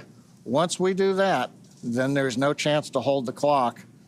We would have to complete the countdown and launch on time, or as we have mentioned during the webcast, we do have another opportunity tomorrow about 24 hours from now. We're inside 41 minutes, continuing to troubleshoot the problem.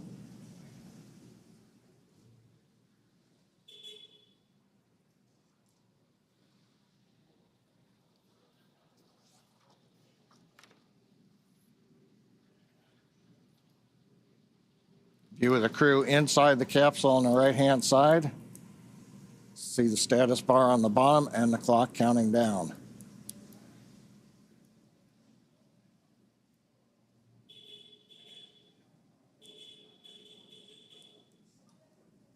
Now, if we get to go, we'll hear then the commands to begin the launch escape system arming. The crew will confirm about a minute later that they're armed. And that'd complete the major events before a propellant load would begin at T-minus 35 minutes.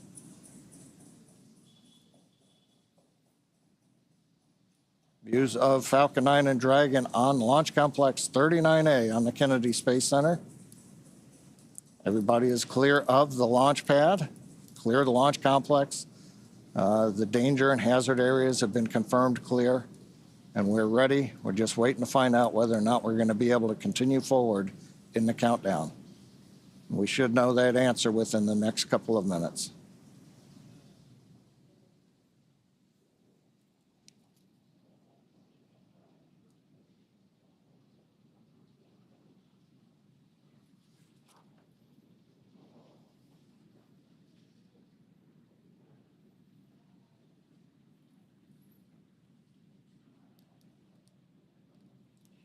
Now, if need be, if we do have to hold the countdown, that would be a scrub for the night.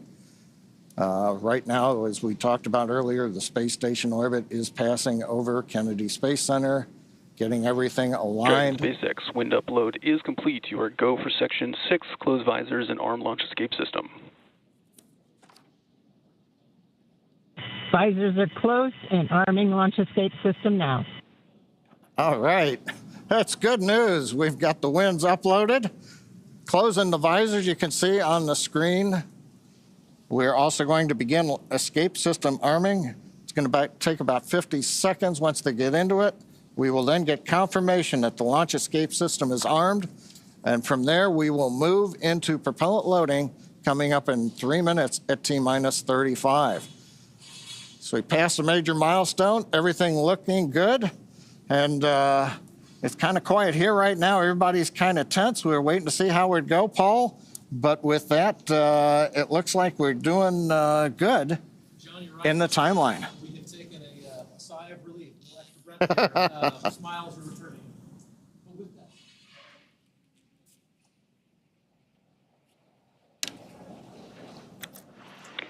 Launch escape system is verified armed.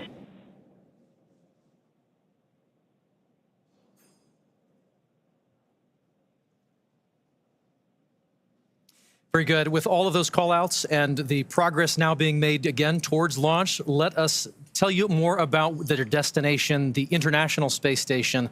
And with that, we'll send you to NASA's Johnson Space Center and Sandra Jones for all Falcon 9 things tanks tracking are about the venting mission. for the start of propellant load. Thanks, Paul. I'm here in the International Space Station Flight Control Room at NASA's Johnson Space Center in Houston, Texas, where teams are working around the clock to monitor the Expedition 73 crew and systems aboard the orbiting laboratory. Today, this team is ensuring that the station is ready to receive Dragon and the Axiom 4 crew. Private astronaut missions are an important component of NASA's strategy for enabling a strong and competitive economy in low Earth orbit. Unique to Axiom 4, NASA is collaborating with the Indian Space Research Organization, or ISRO, on 5 joint science investigations and 2 on-orbit STEM demonstrations, which help showcase the strength of international collaboration and the shared commitment to expanding access to space.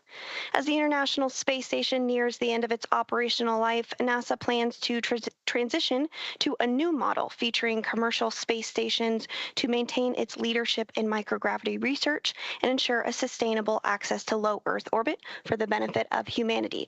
So let's take a moment now to learn more about the International Space Station and NASA's commercial future in low Earth orbit. For more than 25 years, NASA has used the International Space Station to advance the nation's scientific and exploration goals, completing research not possible on Earth. With international partners, the orbiting laboratory has supported more than 4,000 science investigations and served as a test bed for technology demonstrations and human research to better explore the Moon, Mars, and beyond.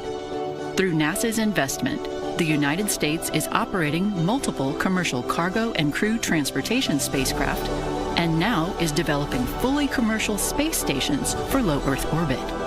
With transportation and destinations, NASA's efforts are opening opportunities for private industry to use space for new markets that could benefit from microgravity. The International Space Station is the blueprint for international partnerships and commercial opportunities in space. As NASA looks to buy services from private industry, the agency looks to the future, exploring the secrets of the universe for the benefit of all.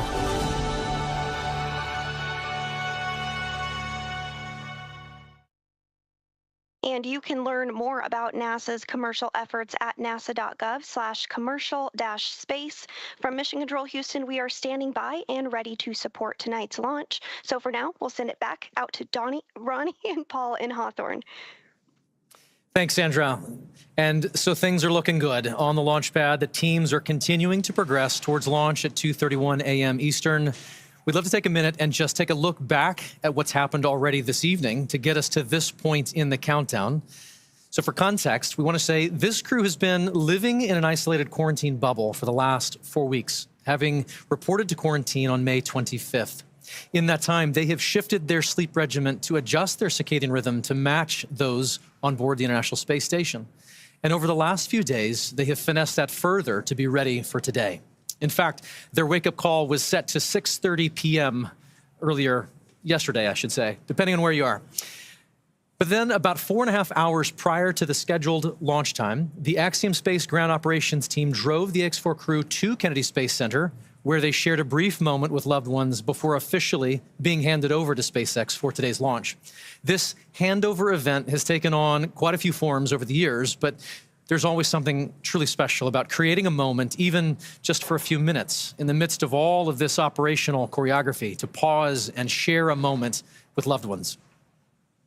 And there you see the team did just that in front of the VAB before getting into the Teslas and riding out to the Falcon support building to be ready for launch today. Absolutely. After that T-4 hour briefing, the SpaceX team helped the crew suit up at our Falcon support building. You got a video on your screen that was recorded earlier today of the crew stepping out in their suits and waving to everybody there for the first time before getting in our 2 Teslas to caravan over to Launch Complex 39A. They do ride in pairs over to 39A, often accompanied by members of our launch closeout team, who you see there as the crew celebrates that they are on their way over to launch. Once they reached the tower, they ascended up to the Dragon spacecraft and were able to make one last phone call before signing the White Room wall.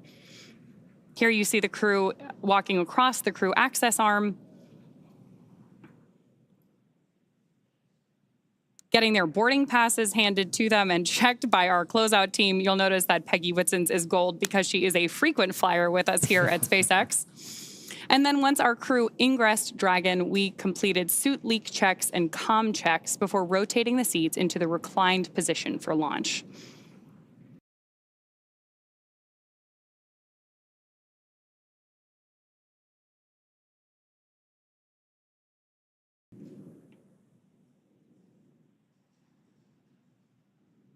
Love these videos of them up in the white room there. You can see those signatures on the wall behind them, hugging the closeout team before ingressing the capsule. Then from there, that is the same team that closes the hatch and seals everything in the preparation for launch. Right now, we are still waiting on those final weather checks coming up, but prop load has begun. So all of that brought us through the confirmations we've been listening to, the check-ins, confirming that the crew arm is stowed, and of course, as we were listening so intently for earlier today, that our launch escape system is armed. With that, we are just over 31 minutes away from today's liftoff. Incredible. That white room is got a lot of history in it already. And lots more to come, which is really exciting. Yes, we are just adding another chapter to this storied location. That 39A has got so much history already. So, of course, everything about today is really timelined down to the minute. As we were talking about earlier today, the crew wake up all the way through launch. We have this kind of precise choreography that is key to our launch site execution. Each of the calls we're hearing, the visual cues that we're seeing, and that we're acknowledging to you who are joining us from around the world, serve as critical synchronization. Stage 1, cryohelium loading. There's confirmation there that we're loading the cryohelium on board stage 1 of Falcon 9. And each of these milestones are critical synchronization points for both the ground and crew teams. As they say, slow is smooth and smooth is fast.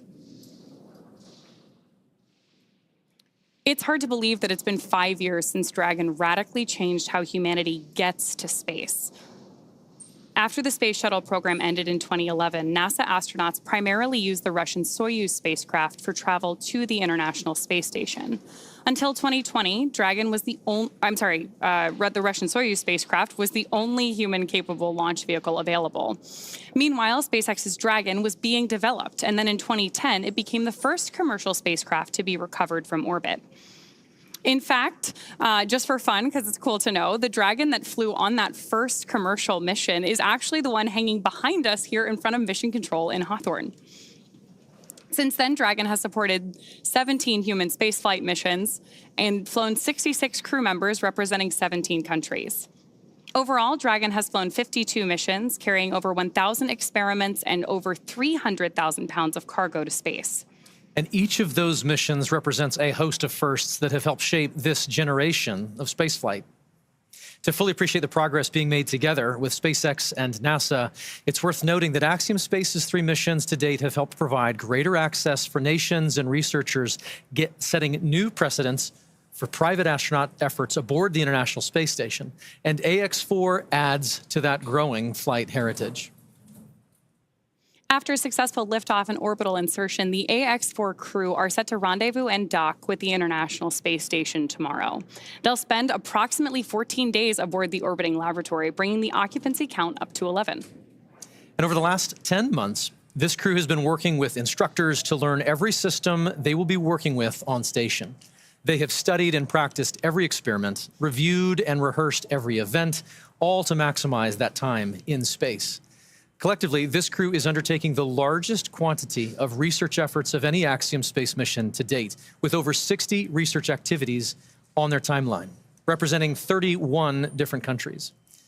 Missions like these continue to expand what is possible and set the stage for even greater opportunities to come.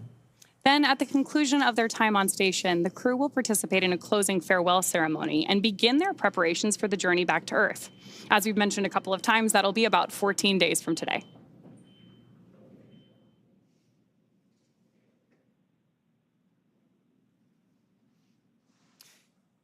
Each mission to the International Space Station is rooted in singular unifying purpose, to explore and learn together as a team. And that is one of the things that I absolutely love about human spaceflight. The International Space Station is a symbol of what can be realized from international cooperation and collaboration. And so while this particular mission may represent the goals of 4 specific nations, today they are launching as one crew, one team. And in that spirit, this crew created a mark to represent their shared effort together. The Ax-4 mission patch is something that Peggy, Shukla, Slawosz, and Tibor will wear proudly for the rest of their lives. But so will thousands of people who've worked tirelessly to contribute to this mission. The mission patch for Axiom 4 was created, as you mentioned, by the crew, not just to mark their space flight, but to symbolize the idea that space is for everyone. Anchored by the centrality of the Earth and flanked by a diverse set of national flags, there are several intended meanings woven into this design. For instance, the 7 stars represent the 7 continents and point to global inclusivity. The 4 white lines ascending from the Earth to the International Space Station symbolize the physical journey of this mission, and together appear to make panes of a spacecraft window, much like the view the astronauts will have from Earth orbit. And the overall gem shape of the patch is a reminder of the precious responsibility we all have to our planet, to cherish and to protect our homeworld. And in addition to the mission patch, another favorite tradition of human space flight is the zero-G indicator. To celebrate their unique bond, the Ax-4 crew chose a baby swan as the zero-G indicator, which they've named Joy. And today, we have the opportunity to have our very own Joy joining us to help us keep an eye on the gravity levels here in Hawthorne. And so far, pretty stable. Yeah, all systems nominal, I would say. Very, very nominal. Yes. So as we await our T-0 in a little bit more than 25 minutes, our ground operations teams are doing a final series of systems checks to make sure both Dragon and Falcon 9 are ready for launch. Let's take a look at what the ascent portion of our mission today will look like. Start of Stage 2 cryohelium loading. Brief announcement on Stage 2 loading. Once we hit T0, we're going to watch Falcon 9 and Dragon lift off from historic launch pad 39A and make their ascent. At about 43 seconds into flight, Falcon 9's engines will throttle down to help pass through the period of maximum dynamic pressure on the rocket, or what we typically refer to as max Q. Now, it's worth noting that shortly after we hit max Q, the vehicle will go supersonic, faster than the speed of sound. Once we're through that period of maximum dynamic pressure, we throttle up our Merlin engines again. From there, at about 2.5 minutes into flight, we have a series of 3 events that happen in rapid succession. The first is main engine cutoff, also called MECO. This is where all 9 Merlin engines shut off in preparation for stage separation.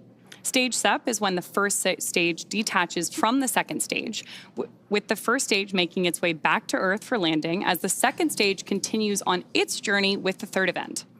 Now, SES-1, or second stage engine start number 1, that's where the Merlin vacuum engine lights up and propels the second stage along with our Ax-4 crew and Dragon into orbit. Now, as Stage 2 heads into the targeted drop-off orbit, Stage 1 will execute 3 burns in order to make its way back to Earth. The first is the boost back burn, where 3 of the Merlin 1D engines reignite and then shut down. That heads the first stage back to Cape Canaveral. The second burn, or the entry burn, helps to slow the first stage down in preparation for entry back into the Earth's atmosphere. About 70 seconds before Dragon reaches orbit, Falcon 9 will land back on Earth. The landing burn will bring the vehicle's speed down rapidly in order to land back on land near the launch site, shortly before 8 minutes into our mission. And then a little less than a minute after that, at T plus 8 minutes, 48 seconds, the second stage will cut off its 1 Merlin engine that was ignited right after stage separation. That concludes a burn that lasts just over 6 minutes to get into orbit, but we'll wait to hear confirmation of insertion into a good orbit.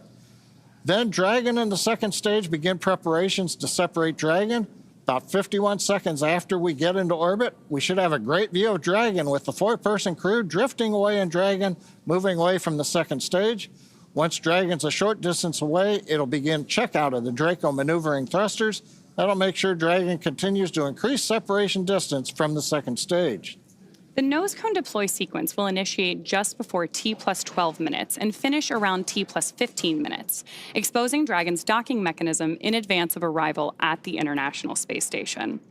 Speaking of which, we should hand it back now to Sandra Jones at NASA's Mission Control Center in Houston, Texas for a quick update. Sandra?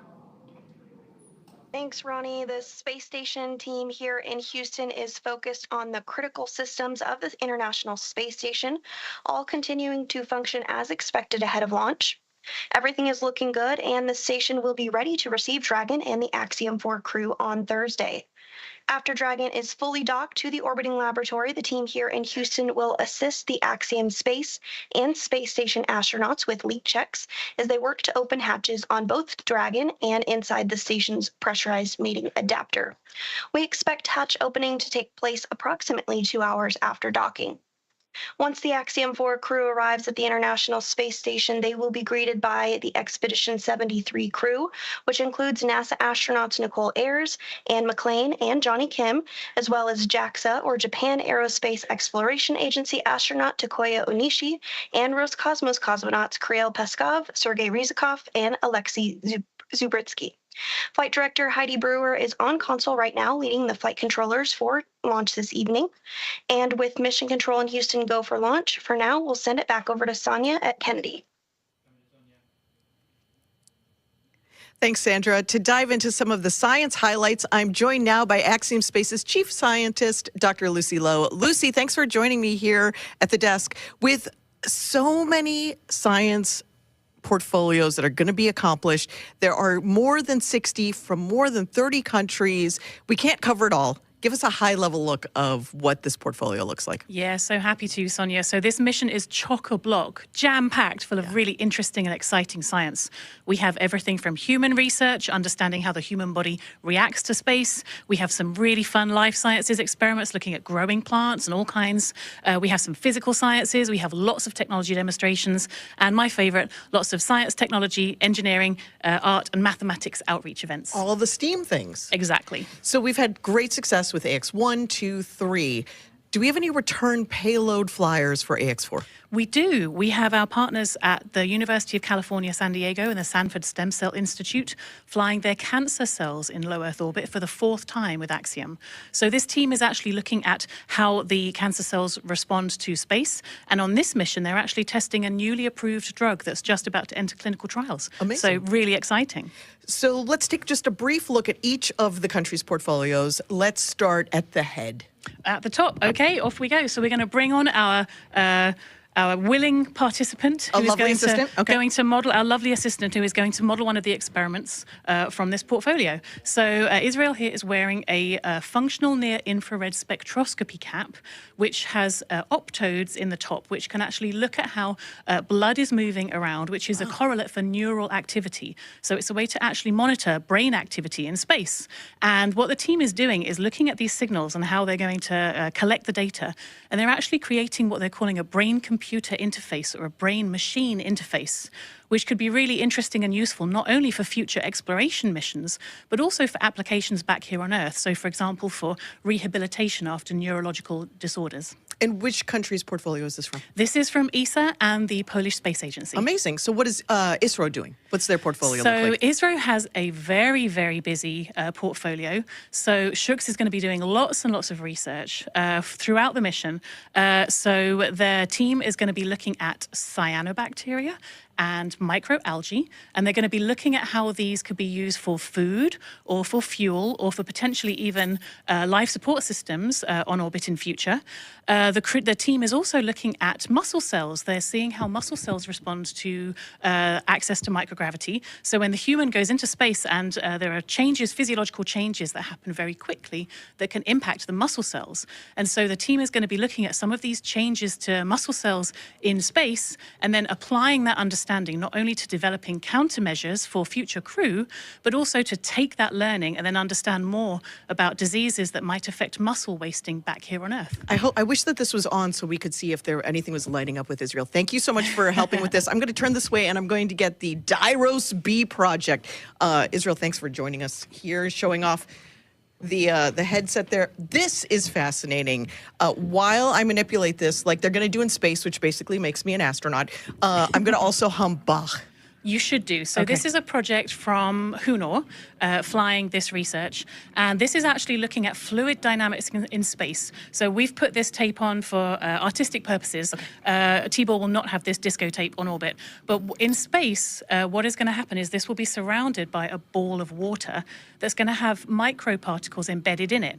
And as a video is recording and he's turning the handle... To music. To music, exactly. The tempo at which he's turning the handle is going to increase, not too much, as he's listening to Bach. So he's going to know exactly how fast to turn the handle.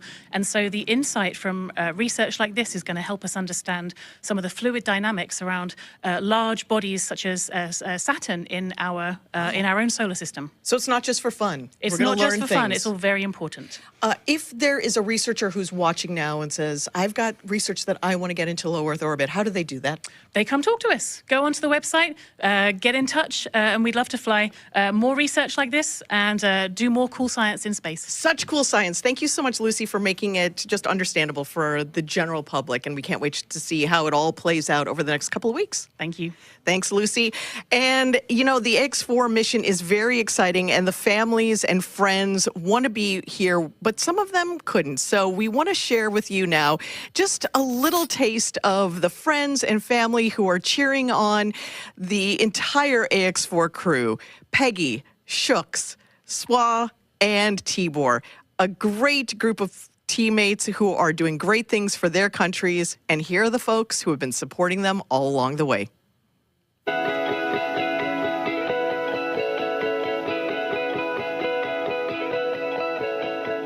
On behalf of the Axiom Mission Operations Team, we're wishing you a safe, productive, and fun mission. Go Ax-4. Papa, you are our hero. Tara api prapiante. Cześć Slawosz, kochany synu, jesteśmy z ciebie bardzo dumni. Kisfiam, büszkék vagyunk rád. Várunk vissza. Nagyon szeretünk. Hi, Shuks. We are super excited about your visit to space. Come back triumphant. We'll all be cheering for you the whole while that you're there. Good luck from Iowa. We love you, Aunt Peggy. Your flight is our future. Your flight is our inspiration. Hi, Slawosz.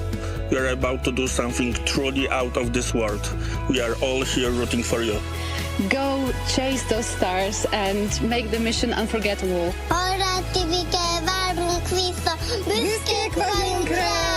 Hey, Shuks! Wishing you all the strength, courage, and wonder as you embark on this extraordinary mission beyond our world. Szia, Tibike! Sok sikert kívánunk a küldetéshez, várunk haza! Nyugi, nem lesz semmi zűr, irány az űr! Hi, Slawosz. We are so proud of you. Seeing you make your dreams come true is just amazing. Enjoy the adventure. Earth is waiting for you. Going is go! Going is go! Hi, Shuks. Wishing you a safe and inspiring journey beyond the stars. You make us proud. The sky is no longer the limit. We are incredibly proud of you. Go to space. Have fun. Make history. Come back safely. We are waiting for you. Hey, Shuks, you're going to be doing just great in space. Rock on, man. Rock on. Go Axiom 4! Go Ax-4!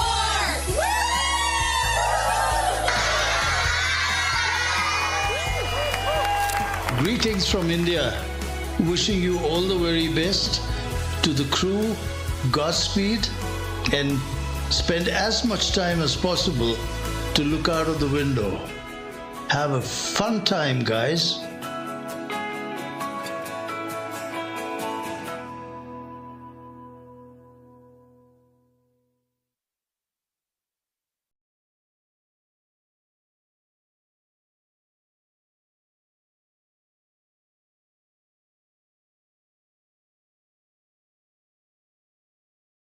Sonia, thank you so much. What great commentary from Lucy and all of those portfolios coming together. We're excited to see this team get to work on station. And as we know, spaceflight has a rich history of traditions. We've spoken of about a few, from the zero-G indicator to others. We started this next tradition for Ax-2, and we're excited to continue that today. It's a special thing to be named as a commander to anything, but being the commander of a 4-person crew that has completed months of training and is about to defy gravity and set sail for the International Space Station. It's truly out of this world. Peggy has some thoughts she wanted to share here in this moment, just a few short minutes from launch. And here's Peggy. As commander of the Ax-4 mission, I want to thank everyone who has contributed to our journey. This mission to the International Space Station would not have been possible without the hard work of so many incredible teams. First, I want to extend my heartfelt gratitude to the teams at Axiom Space. Their talent and dedication shines through every unexpected challenge, the countless hours of work, and every task at hand to ensure the safety of the crew. The team's determination and commitment to achieving the highest standards inspires me every day and reminds me why I joined the Axiom Space family. To our partners at NASA, your expertise and support have been invaluable, ensuring that we are fully prepared to live and work aboard the space station. The comprehensive training programs provided by NASA have given us the skills needed to thrive in the unique environment of space. Thank you to SpaceX for providing the cutting-edge technology and reliable transportation to take us to space and bring us back home safely. The hands-on and in-depth training have ensured that we understand the Dragon systems thoroughly and confidently. We also owe a great debt of gratitude to our international partners. Your collaboration and contributions have been essential in our training to ensure mission success. Lastly, to all the other teams involved, from engineers to scientists and everyone behind the scenes, your hard work and dedication have not gone unnoticed. You're the unsung heroes of this mission, and we are deeply grateful for your support. Thank you all for your tireless efforts and for believing in the Ax-4 mission. Together, we're realizing the return for 3 nations and paving the way for a bright future in low Earth orbit. Thank you.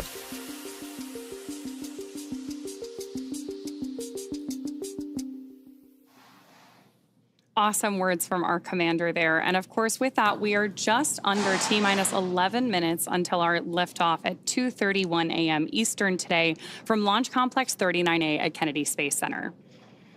Just in case you are just joining us, right now on your screen, you have a live view of Falcon 9 with our Ax-4 crew safely tucked in the Dragon space capsule atop the vehicle. At this point, we are coming up on terminal count. Our crew access arm has been moved out of the way and our launch escape system is armed. And we are standing by for that final process by which we step into our terminal count, get ready, Dragon and Falcon for liftoff. Dragon SpaceX, confirm crew displays are configured for launch. The displays are configured for launch, and the Axiom 4 crew would like to thank the incredible teams that have made this moment possible. To the Axiom Space team, you've poured your hearts into this mission. Your passion and dedication have lifted us higher. We wear this patch with pride because of you. To NASA, thank you for the decades of knowledge, the training, and the trust. You've shaped generations of explorers, and we're honored to carry that legacy forward. To SpaceX, thank you for giving us the wings to fly and the confidence for a safe return home. And to our international partners, thank you for standing with us across borders, united by shared purpose. And to every person behind the scenes, engineers, trainers, families, and friends, you are the quiet force behind this mission. We carry the hopes of many with us. As we realize the return, we will bring those hopes home to you. Thank you. Peggy, Shukes, Swav, Tibor, from all of us that are staying here on the ground, we look forward to your mission. All the hard work from our teams culminates here, so good luck, enjoy the ride, and science the heck out of all your experiments.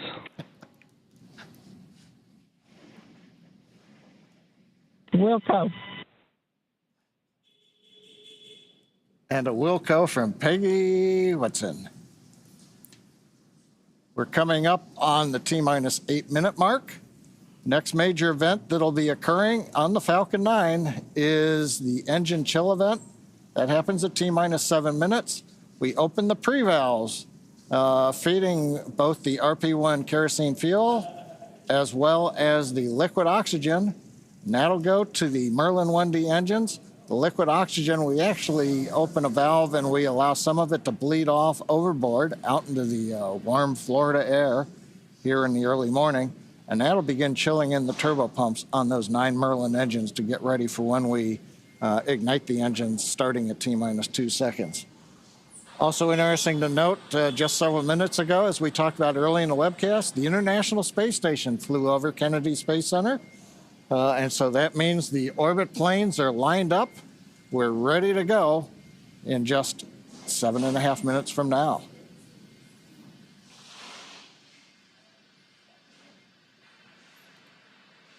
Now, while we're getting ready to open the pre-valves, which is one of those what we might call significant events in the life of the Falcon 9 as we count down, we'll also be chilling in the upper stage engine. We'll hear that call out also in flight when we do some additional chill in at about 1 minute and 52 seconds. Engine chill has started. There's that engine chill announcement from Mission Control, right on schedule. So now we just got about 50 seconds left as we continue to load RP1 onto the first stage. Falcon 9 is powered by liquid oxygen and RP1, which stands for Rocket Propellant 1, which is a highly refined type of kerosene. By the time we reach liftoff, Falcon 9 will have approximately 1 million pounds of fuel on board and will be burning 700 gallons of fuel per second at liftoff. Stage 1, RP1 load complete. There's confirmation there from Mission Control that we have RP1 load complete, and you're seeing great reactions from the Ax-4 crew there on the right-hand side of your screen with each one of these call-outs. You can tell that they are just as excited as we are to get them on their way to space. And a lot of time rehearsing, and now we're down to the last 6 minutes. We're also seeing some of the moist air as it condenses around the cold tanks. You can see that just at the top, Dragon above the second stage. Next major event coming up, Dragon is going to configure for terminal count, and they'll move on to internal power. Those are the batteries.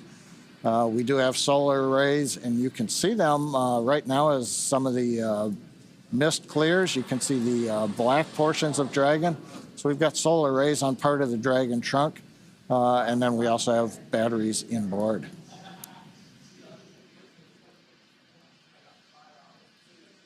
Now we have completed loading fuel on both the first and second stage. We're still loading liquid oxygen onto both stages. That'll wrap up at the T-3 minute mark and the T-2 minute mark. But right now we're waiting to hear the final updates to the crew.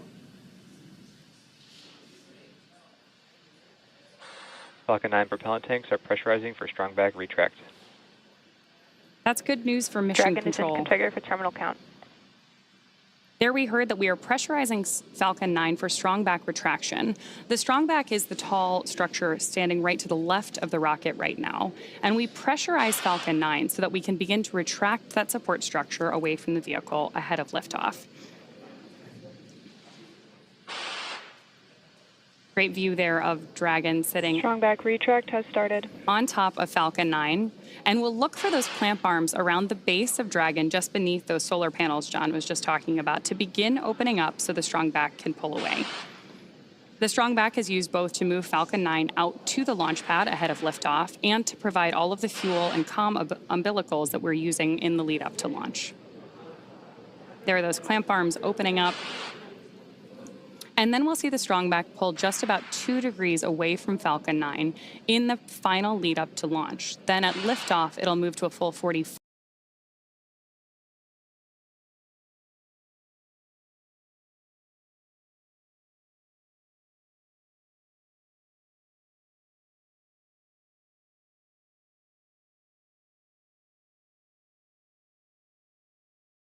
Degrees away from the rocket. Great live shots there of the capsule on board the rocket here. Yeah, Ronnie, it takes about 20 seconds for the hydraulics to open up those clamp arms that held onto the second stage. Then about 30 seconds, it's hard to see, but that strong back will move just a couple degrees away. And with that, we are just about 30 seconds away from the expected call out that LOX load has been completed on board our first stage.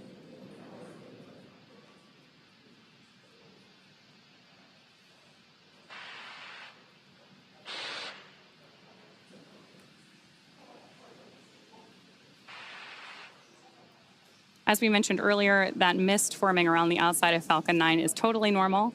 That's just some of that. Stage 1, LOX load complete. Some of that liquid oxygen that has now been fully loaded on board to stage 1, venting out into the warm Florida air and condensing into clouds. So we continue to check off events here in the last minutes of the countdown. Dragon is in terminal count and is on internal power. And the confirmation a minute ago, we started the move into transition. And there on the left side of the screen and the right, you can see some of the watch parties, Paul. Yeah. Absolutely. On our left side of the screen, you can see the school in India. And then the right side of the screen is the planetarium in Poland with students and fans of this crew cheering on what's about to be a momentous moment. They're good in the planetarium, keeping it dark in there for them. Okay, we're waiting to hear the confirmation that second stage LOX load is complete. That should be coming up momentarily. Stage 2, LOX load complete. There's that confirmation from Mission Control right on schedule. So the next major visual milestone we're likely to have from the outside of the spacecraft is going to be venting. Dragon is in auto idle. Confirmation there from Mission Control that we are in auto idle on board Dragon in that final minute and a half before launch. Now, we are expecting gas closeouts to be followed by some loud venting, and we're likely to see a larger cloud of liquid oxygen. Gas closeout has started. Expect loud venting. There's instructions to the crew, also right on schedule. And a great nighttime shot of Dragon sitting there at historic Launch Complex 39A with the Ax-4 crew safely tucked inside with just over a minute to go until liftoff. Seated left to right inside Dragon from this camera's perspective, you have Tibor Kapu there on the left-hand side. Then beside him is our pilot, Shubhanshu Shukla. Then to the other side is armed. Falcon 9 is in startup and is now controlling. Is Commander Peggy Whitson, and Dragon then on the far side is Slawosz Uznariski-Wisniewski of ESA. Dragon, SpaceX, go for launch. Ax-4 is go for launch. That is great news for Mission Control and from our crew on board Dragon. With that, we are just at T-minus 30 seconds. To lift off of Ax-4. Let's go Ax-4. 15 seconds. T-minus 10, 9, 8, 7, 6, 5, 4, 3, 2, 1. Ignition and lift.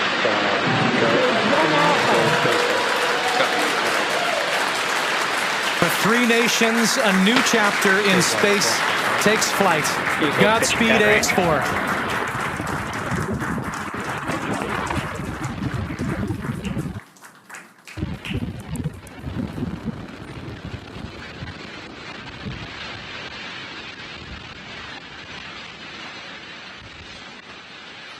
T plus 30 seconds into flight with the Axiom 4 crew on board Dragon, headed to the International Space Station.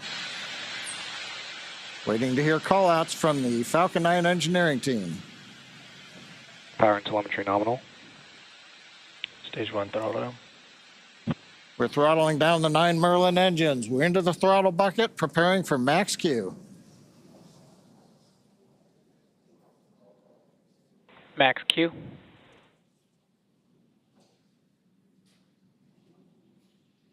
Vehicle is supersonic.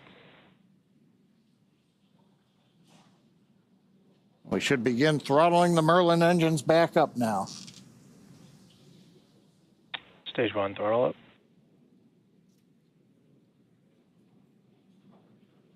Mission Control confirming. Stage 1 Bravo. That throttle up, and we Copy, are 1 Bravo. hearing our Commander Peggy Whitson call out the first abort mode. Each of these are a specific phase where if for any reason we had an in-flight Impact abort. show underway. Dragon would abort to a safe location. So we're going to call out each of those milestones as we pass through them. We also just heard the call out for MVAC chill. We're going to trickle just a little bit of liquid oxygen now into the turbo pumps on board our Merlin vacuum engine on stage 2 in preparation for second engine start 1, which will of course be shortly after stage separation. Now, at this point, we are just about 30 seconds away from 4 events that are going to happen in rapid succession. The first one will be main engine cutoff, or MECO, then again followed by stage separation, ignition of that second stage engine, which we are already preparing for, as well as the first stage's boost back burn. With that confirmation from Mission Control that we are throttling the first stage engines down, we are expecting MECO at T plus 2 minutes and 26 seconds. MECO. Stage separation confirmed.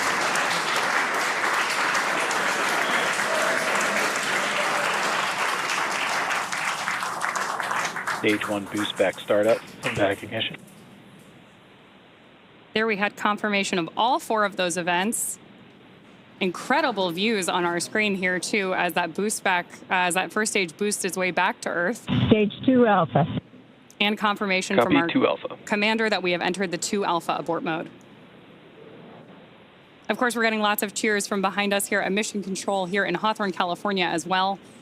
And at this point, our Ax-4 crew is on their way to space. The view you have on your screen right now is our MVAC engine burning for that second engine first burn. We're expecting that SECO here, second engine cutoff, which will likely be called out over the nets as SECO in just a couple of minutes.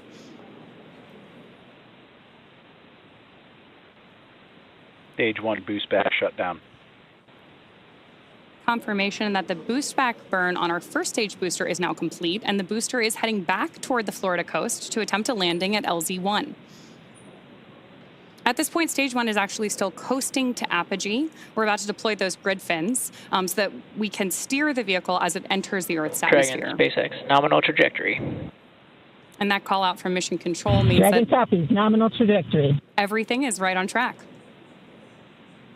T plus 4 minutes, everything continuing to go well, and we've got our first view of the crew. They're inside Dragon, second stage continuing to fire. Right now, second stage, just a little bit more than 1 G. There's so much propellant that even with a 220,000-pound thrust engine, it takes a while before the G loads start to build up during the second stage flight. Meanwhile, first stage continuing to coast up to apogee, and that actually now, as you can see on the bottom left of your monitors, we have begun coming back down. It takes a couple minutes to go up, a couple minutes to come back down. That first stage heading back to landing zone 1 at Cape Canaveral. Dragon, SpaceX, nominal trajectory. Words we love to hear. Dragon copies, nominal trajectory. Peggy Whitson echoing back the call up from the ground. Now our next major event coming up will be in about 1 minute and 10 seconds. That's going to be the entry burn. That's where we're going to light a single center engine on the first stage. That's going to slow us down in preparation for entering the Earth's atmosphere again. We'll then have a landing burn about 1 minute later at T plus 7 minutes and 19 seconds. Now for that one, we actually light 3 engines again. Then quickly once we've kind of jammed the brakes on, then we'll turn off 2 of the engines. We'll be down to just a single engine. Getting good views of the MVAC-D engine. There are a couple of cameras on the back of the second stage that give these views. And of course, the view inside the Dragon spacecraft showing the crew. Dragon, SpaceX, nominal trajectory. Continuing the call-outs right on time. Dragon copies, nominal trajectory. Now, right now, as Ronnie pointed out, the grid fins have been deployed, but they're not being used. Right before the entry burn, we'll possibly see a little bit of motion if we can pick up the first stage camera. That's just to check out. It's not until we actually get through the entry burn. Stage 1 entry burn startup. That we get back in the atmosphere. And now here is entry burn call out. This is going to be about a 12-second burn. That's going to slow the vehicle down. You can watch that. Stage 1 entry burn shutdown. There you just saw on the left-hand side of your screen that first stage entry burn shut down. Right now on your screen, we've got great views of our second stage engine, the Merlin vacuum engine, continuing to take our Ax-4 crew to orbit. The next milestone for our first stage is going to be the landing burn, where we'll relight just the center engine, as John mentioned. Dragon, SpaceX, nominal trajectory. Again, things we love to hear. Stage 1 FTS. Dragon copies, nominal trajectory. Continuing to get good communication from our crew on board Dragon. Stage 1 transonic. Confirmation that stage 1 is now transonic on its way back to LZ-1, which is just about 9 miles away from our liftoff location today. LZ-1, of course, is the site of the first successful landing attempt, and hopefully it will be the second time that this particular booster sticks its landing.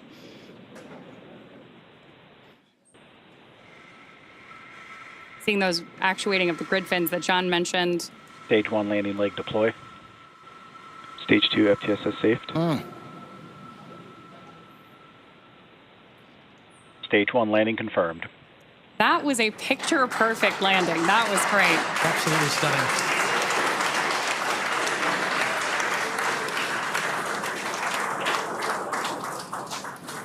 So coming up next for our crew, now that we've confirmed that booster touchdown, is going to be second engine cutoff, also called out as SECO. Then the second stage will coast for a few minutes until Dragon is commanded to separate from the second stage. There's our Ax-4 crew awaiting that SECO call out here. Stage 2 is in terminal guidance.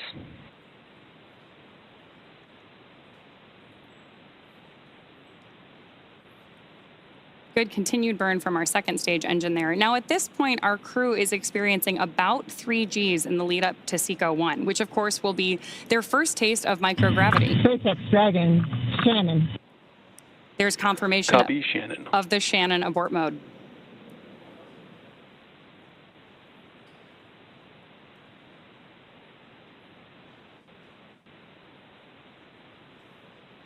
MVAC shutdown.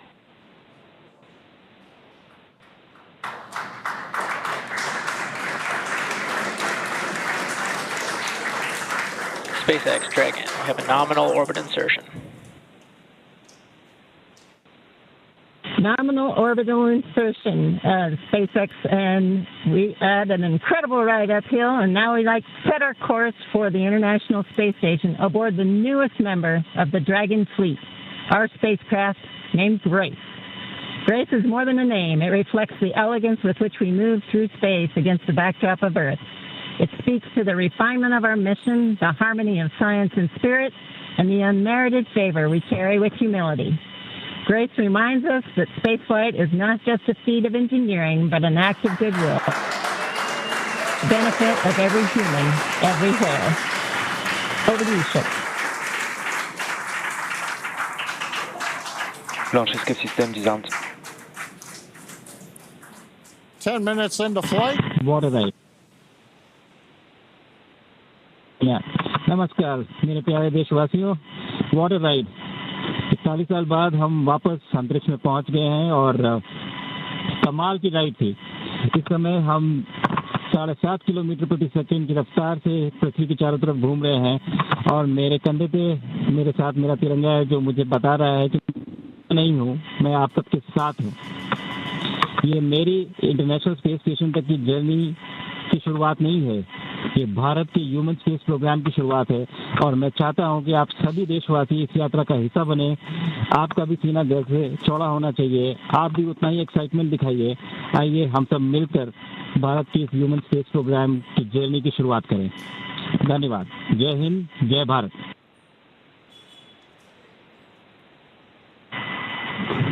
Thank you, Shuk. Drogie Polki i Polacy, dziś robimy ogromny krok w stronę przyszłości technologicznej Polski. Polski opartej na nauce, wiedzy i wizji. Niech ta misja będzie początkiem epoki, w której nasza odwaga i nieustępliwość kształtują nowoczesną Polskę. Dla nas i dla przyszłych pokoleń. Kosmos zawsze jednoczył ludzi. Zabieram dziś z Ziemi cząstkę każdego z was. Waszej siły, waszej nadziei, waszego zaufania. W kosmosie nie jestem sam. reprezentuje nas wszystkich. Z całego serca dziękuję Wam za zaufanie. Kosmos dla wszystkich. Space for everyone. And with that, over to you, Tibor. Thank you, Slav. 15 millió magyar emelt ma idáig. Támogatásotok olyan, mint a szürke hamu alatt nyugvó parázs. Belül csendben ízik, de ha fát dobnak rá, egyként lángol. Hálás és büszke vagyok, hogy a hazánkat képviseltem. Családomnak és barátaimnak köszönöm, hogy ti vagytok a legerősebb támaszaim. A ti hangotok hangosabb, mint a rakétánk, erőtök nagyobb, mint a gravitáció. A világűr mindenkié, a Föld pedig egyetlen. Mi a bolygónk 4 különböző pontjáról indultunk, de társakként, barátokként érkeztünk ide. A mi küldetésünk a tiétek is. Köszönöm mindenkinek szerte a világon, akik hozzájárultak ez a gyönyörű naphoz. Egynek minden nehéz, soknak semmi sem lehetetlen. Go Ax-4!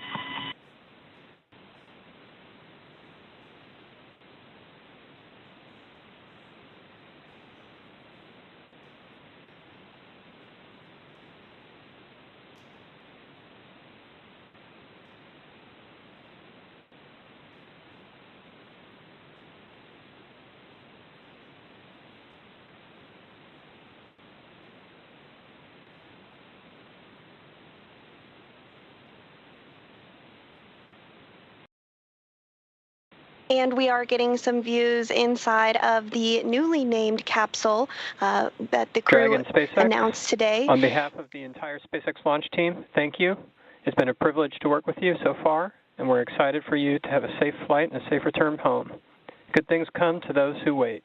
Godspeed to the maiden crew of Grace.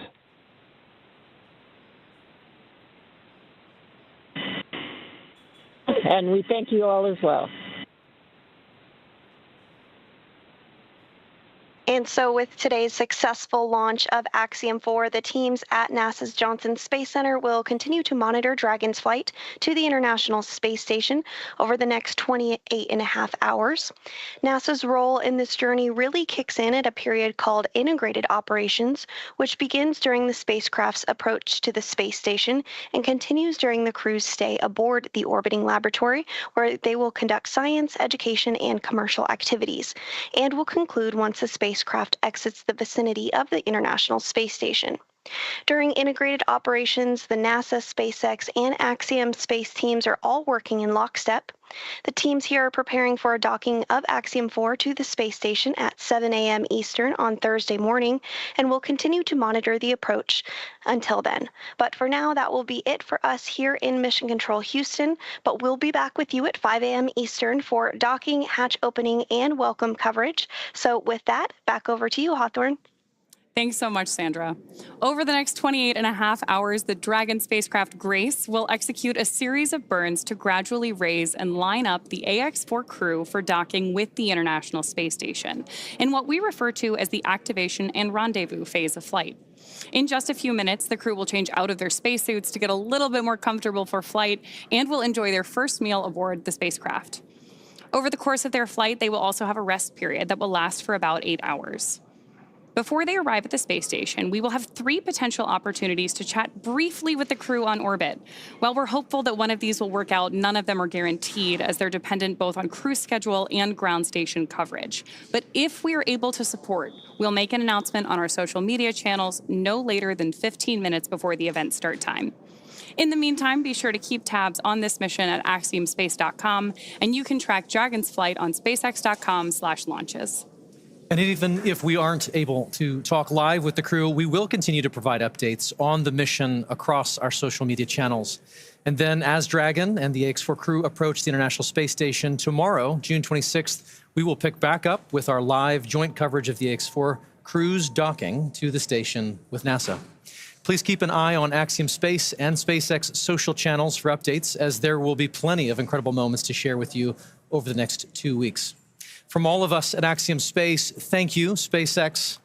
Thank you, NASA, for making today possible. Thank you to ISRO and ESA and Hunor for pursuing this endeavor with us. What started with joy now continues on with grace. We will see you very soon.